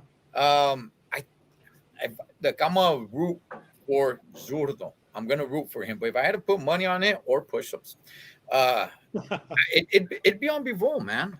It'd be on Bivol. Like Boxon was talking, Zurdo's been around for a long time. He's got a lot of fights under his belt. I can't really tell you that much about the guy's career. Yeah, there's some fights I do remember seeing him in and everything and watching him fight and all that. Uneventful fighter. Not doing a good job in promoting him. The guy's been around for a long time, and his career is just kind of, I don't want to say a complete dud. There's a little spark there. It's not a firework. I mean, he's snakes and sparklers, I guess, on 4th of July. But I got Bivol in this fight. I'm glad this fight is made, though. I want to make it clear. I'm not bagging on this fight. I want this fight to take place. But I don't really see fireworks in this fight. I see Dimitri Bivol coming out with the victory. Got you. Marquis, who you got? I got Bivol as well. I'm going to just piggyback what he just said because I'm in the same camp where I'm not as sold, or I don't think this fight is as close as it seems. I just think this is some quality semantics and some clever maneuvering by Oscar De La Hoya and Golden Boy Promotions on getting Zurdo this title shot after facing. Who did he fight to get to this title shot, guys? What was it? Ramirez, Sullivan Barrera, and a couple other guys that aren't fighting anymore. Apparently, I mean, he fought Dominique Bozel. He fought Yoniski Gonzalez. Sullivan. Oh Barrera, man, two of murderers row at light heavyweight. Yeah, no, I'm just telling you. That's you asked who he fought. That's who he fought. I know. That's what I'm saying. Those are solid guys. They're not world beaters, but they're solid guys. Are they really world beaters, though? Are they really? No, they're solid. They're solid guys. Okay. Let me make this argument. argument. Word for it. Right. Let me make this argument. At 175, how many great fighters are there? Exactly. You know, it's an empty fridge. I got you. Yeah. But back to my point though, just with this fight though, I just think Bivol's just going to fence him for 12 rounds like he does in most of his fights, like he did with Canelo and everybody else, and Joe Smith and so on and so forth. It's going to be one of those fights where. Because I'm just not sold on Ramirez's boxing IQ. I've seen him in these last few fights stop guys that are over the hill, but it's not going to be the same against a guy that's pretty much in his prime right now. So I think Bivol wins wide, kind of the same way that you mentioned. You mentioned I'll go 9-3. I don't think 10-2 is not fair to Zurdo. I think he has a chance, but 9-3's all right. Something along those lines. 10-2. Well, I 11-2. I think this fight is going to be a lot more competitive than people think, and I think Zurdo is very live in this fight. And if he's a big underdog here, I'd probably put a little something on him, because He better not be. When I look at Bivol versus Craig Richards, I saw him in there with a long, tall guy who fought him on the outside and gave him problems when there was space in between the two of them. Zurdo is got very long arms. He's a very big guy. He knows how to use his reach, but he can also fight a bit on the inside too. He's very versatile. That's number one. And he's got a very heavy jab too. Like, it's not just a feeler jab. It's not just a touch me jab. It's not just a rangefinder. He throws that jab with a purpose, and he puts authority behind that jab, and he pushes his opponents back. And he's a great body puncher, and he mixes up his shots. He's a very accurate puncher. I think he's a lot better than people give him credit for. So I think he's going to give Bivol a lot of problems. I think he really is. I think it's going to be a tough fight for Bivol, and I think Bivol should be favored. I'm going to lean towards Bivol, but I think this is a very winnable fight for Zurdo Ramirez, in my opinion. I don't think this is going to be a walkover. Could be wrong. I've been wrong before, but I think this is going to be a very fun fight to watch. Can I ask the panel a question? Yes.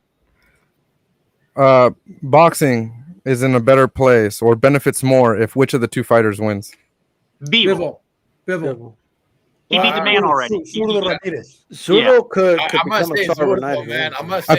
I feel like they're both pretty dry personalities, to be honest. That's why I'm I asking. agree. Well, here's the thing. Well, Zurdo doesn't speak I English. agree with that. Let me put my promoter hat on. Yeah.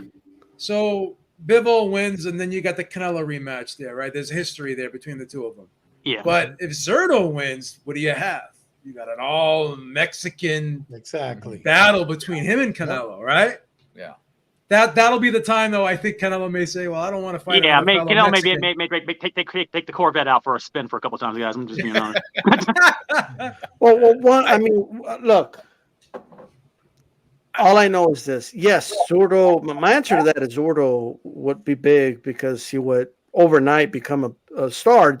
At least in Mexico, he would. That would be a significant win. He would have avenged the loss of Canelo for Mexico. Like, that would be significant over there, believe it or not.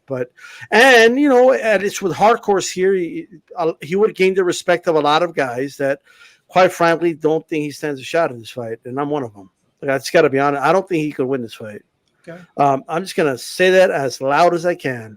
If he wins 3 rounds, my prediction's wrong.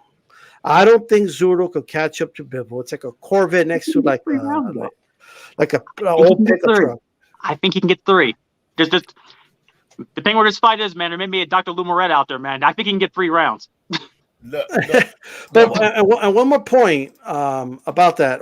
Just one more point. Look, I think. Look. I don't think Bivol, he's still not getting his respect. Okay? I mean, people saying he was scared going into the, like he was like, oh, he looks scared going into against Canelo. And like, guilty. I That's feel just his personality. I feel guys that have he's a Stonehenge. I think guys that have dry personalities, aren't brash, or don't have these exciting styles, they need to do more to win over the public. And I think that's where he's at. Bivol's a lot better than people give him credit for, in my opinion. You know what's crazy is I asked that question and everybody gave their answers and they're like, oh, the results would be, oh, well, the winner could fight Canelo, blah blah blah, and I'm like, damn, nobody's mentioning Beterbiev. That's insane, yo. He's got 3 of the belts in that division. Nobody's bringing him up. That is sick, isn't it? Yeah. That's crazy. Imagine becoming a star, then like your reward is fighting Beterbiev.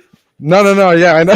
Yeah, really. What kind of company was I'd that? rather not win that fight. I don't think you'd want to fight God. Yeah, you're not making a lot of money and Yeah. a huge big fight fighting Beterbiev. Now I will say, cabrón, I gotta fight this dude because I won. Like, no, Yeah. I'm not. I'm retired.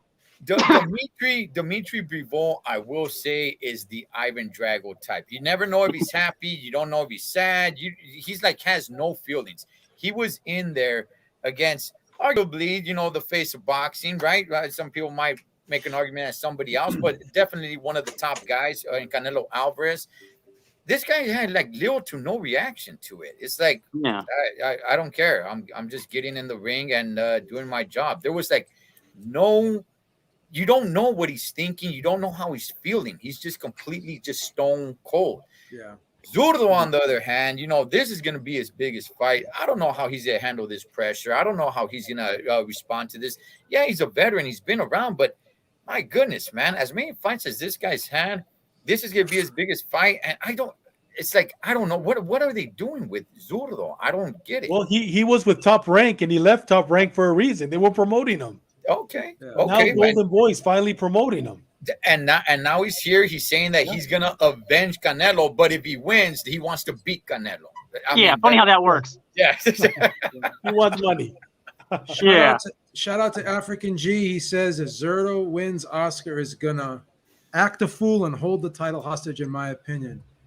Shout out to Zurdo. Excuse me, Nana Lamas. He said Zurdo's gonna demolish Felix Sturm 2.0. Well, because he's Mexican, you call him Zurdo too? Is that what's going on over here? Oh man. So there's one more thing that I heard this week, and I was kind of laughing because Tyson Fury came out and he says, I want to be the only heavyweight champion to have fight in 2 trilogies. But he forgot that Muhammad Ali fought Joe Frazier 3 times and Ken Norton. Never heard of him. So he screwed up there. So he wants to fight Derek Chisora a 3rd time because he quote unquote, he wants to be the only heavyweight champion to be involved in 2 trilogies. Oh God. He accused Chisora of running from the trilogy too, by the way. Yeah. God. Once again, is this more theatrics from Tyson Fury? I guess they said that a representative, Eddie Hearn was saying a representative from his team talked to Chisora's team or whatever, but Frank Warren knows nothing about it. So is this just theatrics? What's going on, man? Go ahead, Marky. Yeah, this is cap, guys. This is Fury looking to see who's offering money to him again and dangling the fish out as usual. Apparently, he's not in that WWE clash for the castle nonsense, so he has to look for the next best payday here. And who the hell is asking for a 3rd Chisora fight? I mean, have you seen the first 2 of those fights, guys? Those fights sucked. Like, no thanks. Like, the first one was a boxing clinic when Fury still had hair. The second one, we know what has Chisora done during this pandemic to let you guys think, you know what, Fury's next? Nothing. So, I mean, I don't know who's this for outside of a Fury payday and a vanity project, but if Frank Warren doesn't know where the money's coming from, then chances are this is all just talk from Fury. More cap. Dave, this more cap from Fury? You know what? Fury announced his retirement after his last fight, so I thought he had retired. I thought we were done with him. And then after that, he announced that he was going to go to WWE, make millions of dollars, so I thought we were done with him. So now he's back again. You know what? I'm tired of the guy. And you think Spence Crawford's going to happen? Yeah. Hey, look. I have a wrestling channel. To all my wrestling junkies out there, you guys can check my channel out, Wrestling Rehab, man. So check, because Tyson Fury, he's gonna be at the next pay-per-view. He is scheduled to be there. So this guy does make money. He's sticking his hands all over the place to make money. Look, we were just talking about a dead personality like Dimitri Bivol. Tyson Fury is the complete opposite of that. Now, to say that Derek Chisora is running, who the heck is Chisora ever run from? That guy would just jump in there, get the payday, and just throw down, man. Do I want to see this fight? Of course not. Of course not. But see, here's the thing, though. If they do make this fight, and I believe it, I'm not saying it's going to, but I believe it's a possibility. If they do make it, I'm going to watch. I will suffer and actually watch the fight. Tyson Fury, very marketable guy. The guy has the personality to sell fights, and I want to hate on him. I can hate on him, but hey, man, he's being Tyson Fury. Ain't nothing else to expect from that guy. So he's being Tyson Fury. He's doing what he does. Now, his statement of like, hey, man, I want to be the only guy, fact check, homie. Oh, box Hey, out. The other guy from England. One quick question for D-Style. Hey, D-Style, you don't seem to think that the Crawford and Spence is going to happen. You want to jump in the bet 100 push-ups? He couldn't do 100 push-ups in a year. Oh, okay. No, like. Oh, I hope it happens. I'll say that. Okay. Mike and Bones is on the cardio, guys. Yeah. Yeah. Box out. What do you think of Fury's statements, man? I believe he will. I believe he would come back for a Chisora fight because he could sell it as like I'm coming back from retirement, right? Even if it's just a few months delayed or whatever. Oh, so that's his comeback retirement fight. I like Chisora, man. I'm not as an opponent for Tyson Fury. They're not on the same level. Clearly, I'll probably watch everything leading up to the fight, but the fight, because I think we all expect Fury to win, right? But again, Derek Chisora is entertaining, and they won't mind if I don't watch it, or a majority of us here in the U.S. won't watch it because the UK fans will watch it. They'll watch it. They're some of the best fans in the world, arguably the best fans in the world. So they could care. They don't care if we decide to watch it on this side of the pond or not because they'll have enough viewers over there. So yeah, and one more loss on Chisora's record. I mean, what? Who cares? Think of that guy, man. I want everybody to think of that guy. What a way to stay relevant as he is. I'm not saying like, hey, man, everybody knows him. He's on top. No, but look how many losses that guy has and relevant. People know his name. They love him in the UK. I like him, bro. Yeah, He's I just like the guy. Yeah. If you're not going to be like super great in the ring and like dominant and like beating world champions left and right and doing all this crazy stuff on your resume, at least be entertaining, bro. I'll watch. That's why we watch TV. If you're entertaining, I'll tune in. He's a very entertaining guy. He slammed guys through tables. He's been glassed by David Hay. It's crazy, but threatening to beat up Regis I just like the reverse. I just like the reverse psychology that Tyson Fury did by saying, "Oh, hey guys, this guy's ducking. He's ducking the smoke. He's running from the trilogy, guys." You know what I mean? Because literally, no one's been asking for this fight. Nobody. Like literally, no, like quote zero. I really want to see this trilogy with Fury versus Chisora. I really want to see it. Said no one ever. No one's ever said that. Nobody. Like literally, I could bet my life on it. No one has said they want to see that trilogy. But I think it's a reverse psychology thing he's trying. Like he wants people to say, "Cause what do boxing fans do now? They're sheep." Like, oh, he's ducking the fight. Oh, why are you ducking? Like you know what I mean? And that's what he's doing right now. Like he's ducking the smoke. But even that's not working because literally nobody wants to see the fight. And even though I like Chisora's little promo saying, "Call mommy and daddy," or your mommy's Warren, your daddy's Aram, and send a contract, bitch. It sounds great. It's a great WWE promo. It's a cool promo. They should do the trilogy in the WWE. It's what they should do. A Flaming Tables match, Chisora versus Fury. I'll watch that over an actual boxing fight between the two. Yeah. All day. Put that on Clash at the Castle. I'm all for it. I got Peacock. Yeah. Let me say this. Give it a month of these two guys talking smack back and forth to each other. I'm not saying everybody's gonna be up for it, but I think it's gonna gain a little bit more momentum. Not to where they want it to be, but let these guys maybe even meet each other in person, a little push and shove, a little push on the face, and then it'll catch a little bit more momentum and people will be a little bit more interested to watch the fight. Fury's going to keep accusing him of ducking, and that's going to sell it to people. Yeah, how many times are you going to hear the word Dosser, guys? I mean, I'm kind of over that right now. Yeah, let Fury go up there, take his glove off, and backhand him with it, and then Chisora push him, and it's like, oh man, you guys see this? I'm sold already.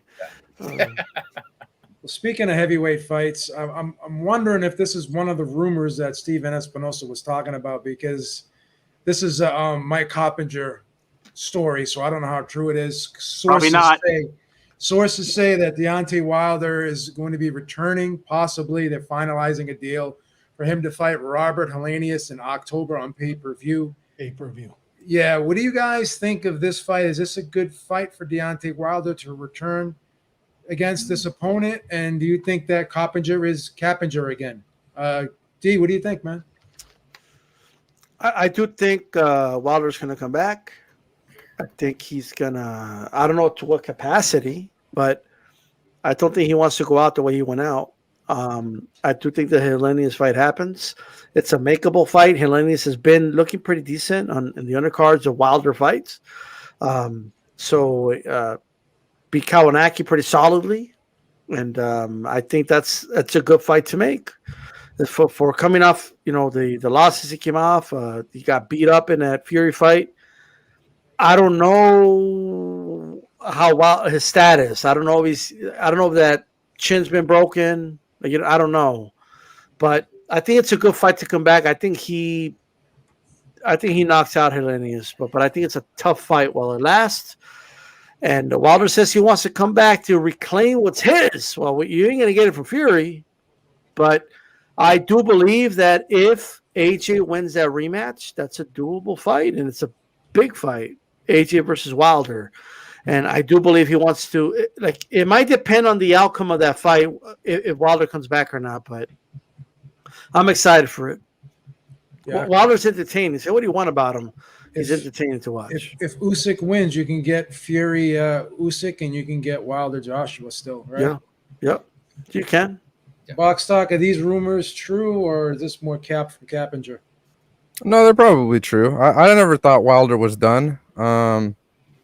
I don't. For a while, honestly, I thought he should come back to Bridgerweight. If he wants to reclaim what's his and he wants that green belt, he's not going to get it from Tyson Fury. But he could beat Oscar Rivas, and he could ignite some fire into that division, that made up division. That maybe if all the other sanctioning bodies want to dive into it and collect more sanctioning fees, they can make a belt in that division too. And I think Wilder would be like the perfect poster boy for that division. I just want to remind everybody, Bridgerweight was named after a brave kid that saved his sister from a rabid dog. We don't want to talk down about this division. Is that a real thing? That kid was brave. No, he saved his sister. Thing. I'm just saying. Shenanigans. Yeah. Cholo, is this a good return fight for Wilder? And are you going to buy the pay-per-view? That's a bigger question to ask. Oh my goodness, man! These PBC pay-per-views, man, just killing. That's a no. Yeah. Listen, Deontay Wilder, very entertaining. Whenever he fights, I want to watch. That's for dang sure. Okay. Helenius, I don't think it's gonna be a walk in the park, man. Is it a good return fight for Wilder? Man, I'm not really sure, but if they're trying to spark it as a pay-per-view, then it's got to be somebody who has looked good, right? Adam Babyface Kosnowski, I was a big fan of his. Saw Robert Helenius just mop the floor with them. So, yeah, 2 times. So, yeah. I am going to give Helenius a chance here. We got to remember Tyson Fury, where is he at mentally, man? Last time we saw him, he got knocked out. Wilder got knocked out pretty bad. So, yeah, I don't know where he's at mentally. I kind of wanted him to come back and fight like a nobody. I know some people might say Helenius is a nobody, but no, I'm going to give Helenius a good chance here. And I do want to say this. Win or lose, for one reason or another, one fight that I've always been wanting to watch in the heavyweight division is Wilder versus Joshua. So if Joshua loses, Deontay Wilder, I don't know, even if he loses, I still want to see those guys throw down, man. I still want to see that fight. It's definitely going to help if Wilder wins his fight. If Joshua beats Usyk, I don't know if he calls up Deontay Wilder and say, hey, let's make this happen. I don't think so. Yeah, I doubt that. Yeah, I think Joshua has to lose for that fight to happen. And I hear Deontay Wilder, I heard he's slimmed down, like to the slimmest that he's been. So I'm assuming he's really getting ready, really gearing up.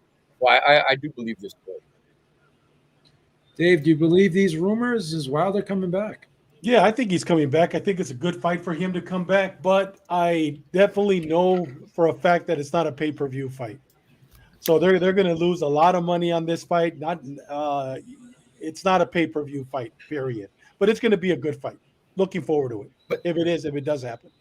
They're making a lot of pay-per-view fights that are not pay-per-view. Charles Martin versus King Kong Ortiz. Yeah, who asked for that? Man, Andy Ruiz versus King Kong, and I will That's be another at that one. fight. Yeah, I don't understand these people. Yeah. Marquis, you want to chip in? You want to buy this one? Hell no, I'm not paying for this. But no, the one thing I want, but the one thing I want to mention as well, and I think that someone in the YouTube comments mentioned as well, is that Helene is one of the sparring partners with Deontay Wilder. I do want to get that out there as well. That's correct. I didn't know that. I didn't know. Yeah, that. that's a thing. Also, as well, the reason why this is one of the few times with Coppinger where he's not Cappinger on this one, because this is an agency league, guys, and I can tell this is an agency league because what these guys do now with the news stories is, and you pay attention to this when you see it on social. One will quote tweet the other, or one will first report the other. This one was reported by Keith Otting at Boxing Scene first. That's how I know this was an agency deal. So that's what that's all about. So I'm pretty sure this fight's going to happen. This is going to happen. I'm pretty sure it's going to be on pay-per-view. I'm pretty sure Espinoza was angry about that. That's why he was saying it's laughable. I mean, why would Boxing Scene, a parent company of Paramount, CBS, Viacom, lie about a show that's going to be on Showtime pay-per-view, a parent company of Showtime, Paramount, Viacom, CBS? So the fight's going to happen. It's a matter if you want to pay for it or not. Yeah, see, I didn't know it was on Boxing Scene first. I thought If you see Coppinger's tweet, he says first reported by Otting Boxing. That's. Oh, okay. Yeah. My fault. Oh no, I got you. I was too quick to jump the gun because I love throwing shots at Cappinger. Well, because he throws so many bullets that are empty. That's why. Yeah, I got you. Yeah. I'm probably gonna get a defamation suit against me one of these days from this guy. What do you guys think? What do you guys think is a better fight? Wilder versus Helenius or Fury versus Chisora? Wilder. Me going to the bathroom personally, but I'll take Wilder versus Helenius. I think I take Wilder versus Helenius. Yeah. I do. We've already seen Fury Chisora twice already. We know that. We've seen that cartoon. I do like this fight. It's just it's not pay-per-view material. That's my criticism to this fight. But this fight, I do like it. I do want to see this fight. Yeah, I'm not a fan of I'm not going to mention names, but some dude that works for PBC came out and in 2006, look at all the pay-per-views, and nobody complained then. Yeah, there was no social media back then. That's number one. And where's HBO The world now? didn't fall on its ass in 2006. Hey, but those fights were badass, dude. Yeah, those were good fights. Those are good ass fights. I can justify those fights in 2006. I can't justify. He worded it this way. He said, and only like 2 of them did over 500,000. So I quoted and I said, well, how many of them did over 250,000? You know what I mean? Like they were doing much better numbers, which means there was some demand for them. You know what I mean? So those were better fights. Yes. I never really throw shade on Showtime because I actually like Showtime, but I miss HBO, man. HBO was a shit. I don't know. Well, you mean Discovery Plus now? I have a feeling this is just a prediction of mine. Yeah. I think the DAZN is going to go belly up in maybe 1 or 2 years. Whoa! And HBO. I'm taking the under on that. Yeah, I see that. And HBO's coming back. They're gonna scoop up all the fighters that were DAZN fighters. I don't know, man. Peter Nelson's not walking through that door. Wow, man. Well, they're more like UK money guys. The DAZN is. Yeah, they are. They should be marketing more here as well and expanding and really getting the volume, the revenue going and everything, but they don't do that too well.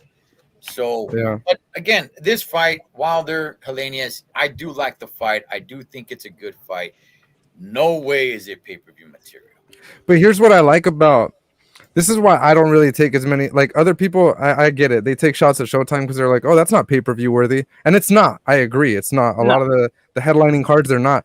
But being somebody who knows like, oh, I know like 6 or 7 people on that undercard, like I like the undercard, right?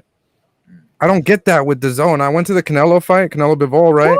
Woo, and I'm like, dude, who are these guys? Like Montana Love. I would like to watch Montana Love, but if you're gonna try to sell me Montana Love like a next generational talent or whatever, like you got to make him look good. They put him in a competitive, boring fight against a guy who I didn't know who it was. I still can't. I don't remember his name. If you ask me off the top of my head who Montana Love fought last, I don't remember. If you would have put him in there against the guy he would have washed like quick and made Montana Love look exciting, that's how you sell the guy. I feel like DAZN or Matchroom, you could put the blame on whoever. They don't really know how to promote or sell guys to us over here, I guess. You can say that with the especially if you were at Canelo Bivol, the only highlight of that undercard was the women sitting in the first row TV side. Outside of that, man, there was really nothing of note at all whatsoever. But it's one of those things with the zone and matchroom. And I hear you saying with boxing in terms of promoting fighters on the undercards. All of them have that same issue though. Like even with PBC and these and Top Rank, they have the same issue where you know Troy Isley's fighting this weekend. I told you guys that's probably how you guys know. But it's just stuff like that where you said it's becoming a research project on a lot of these fighters, and no one's doing the work. So they need to do better about it. Gotcha. All right, guys, it's been a great show. Great you. to have all you guys on. Hope you guys can come back someday. It was nice meeting everyone here on the panel. Absolutely. Good to have some fresh faces on. A lot of times we have the same guys on, but it's good to have some fresh faces. It was a pleasure.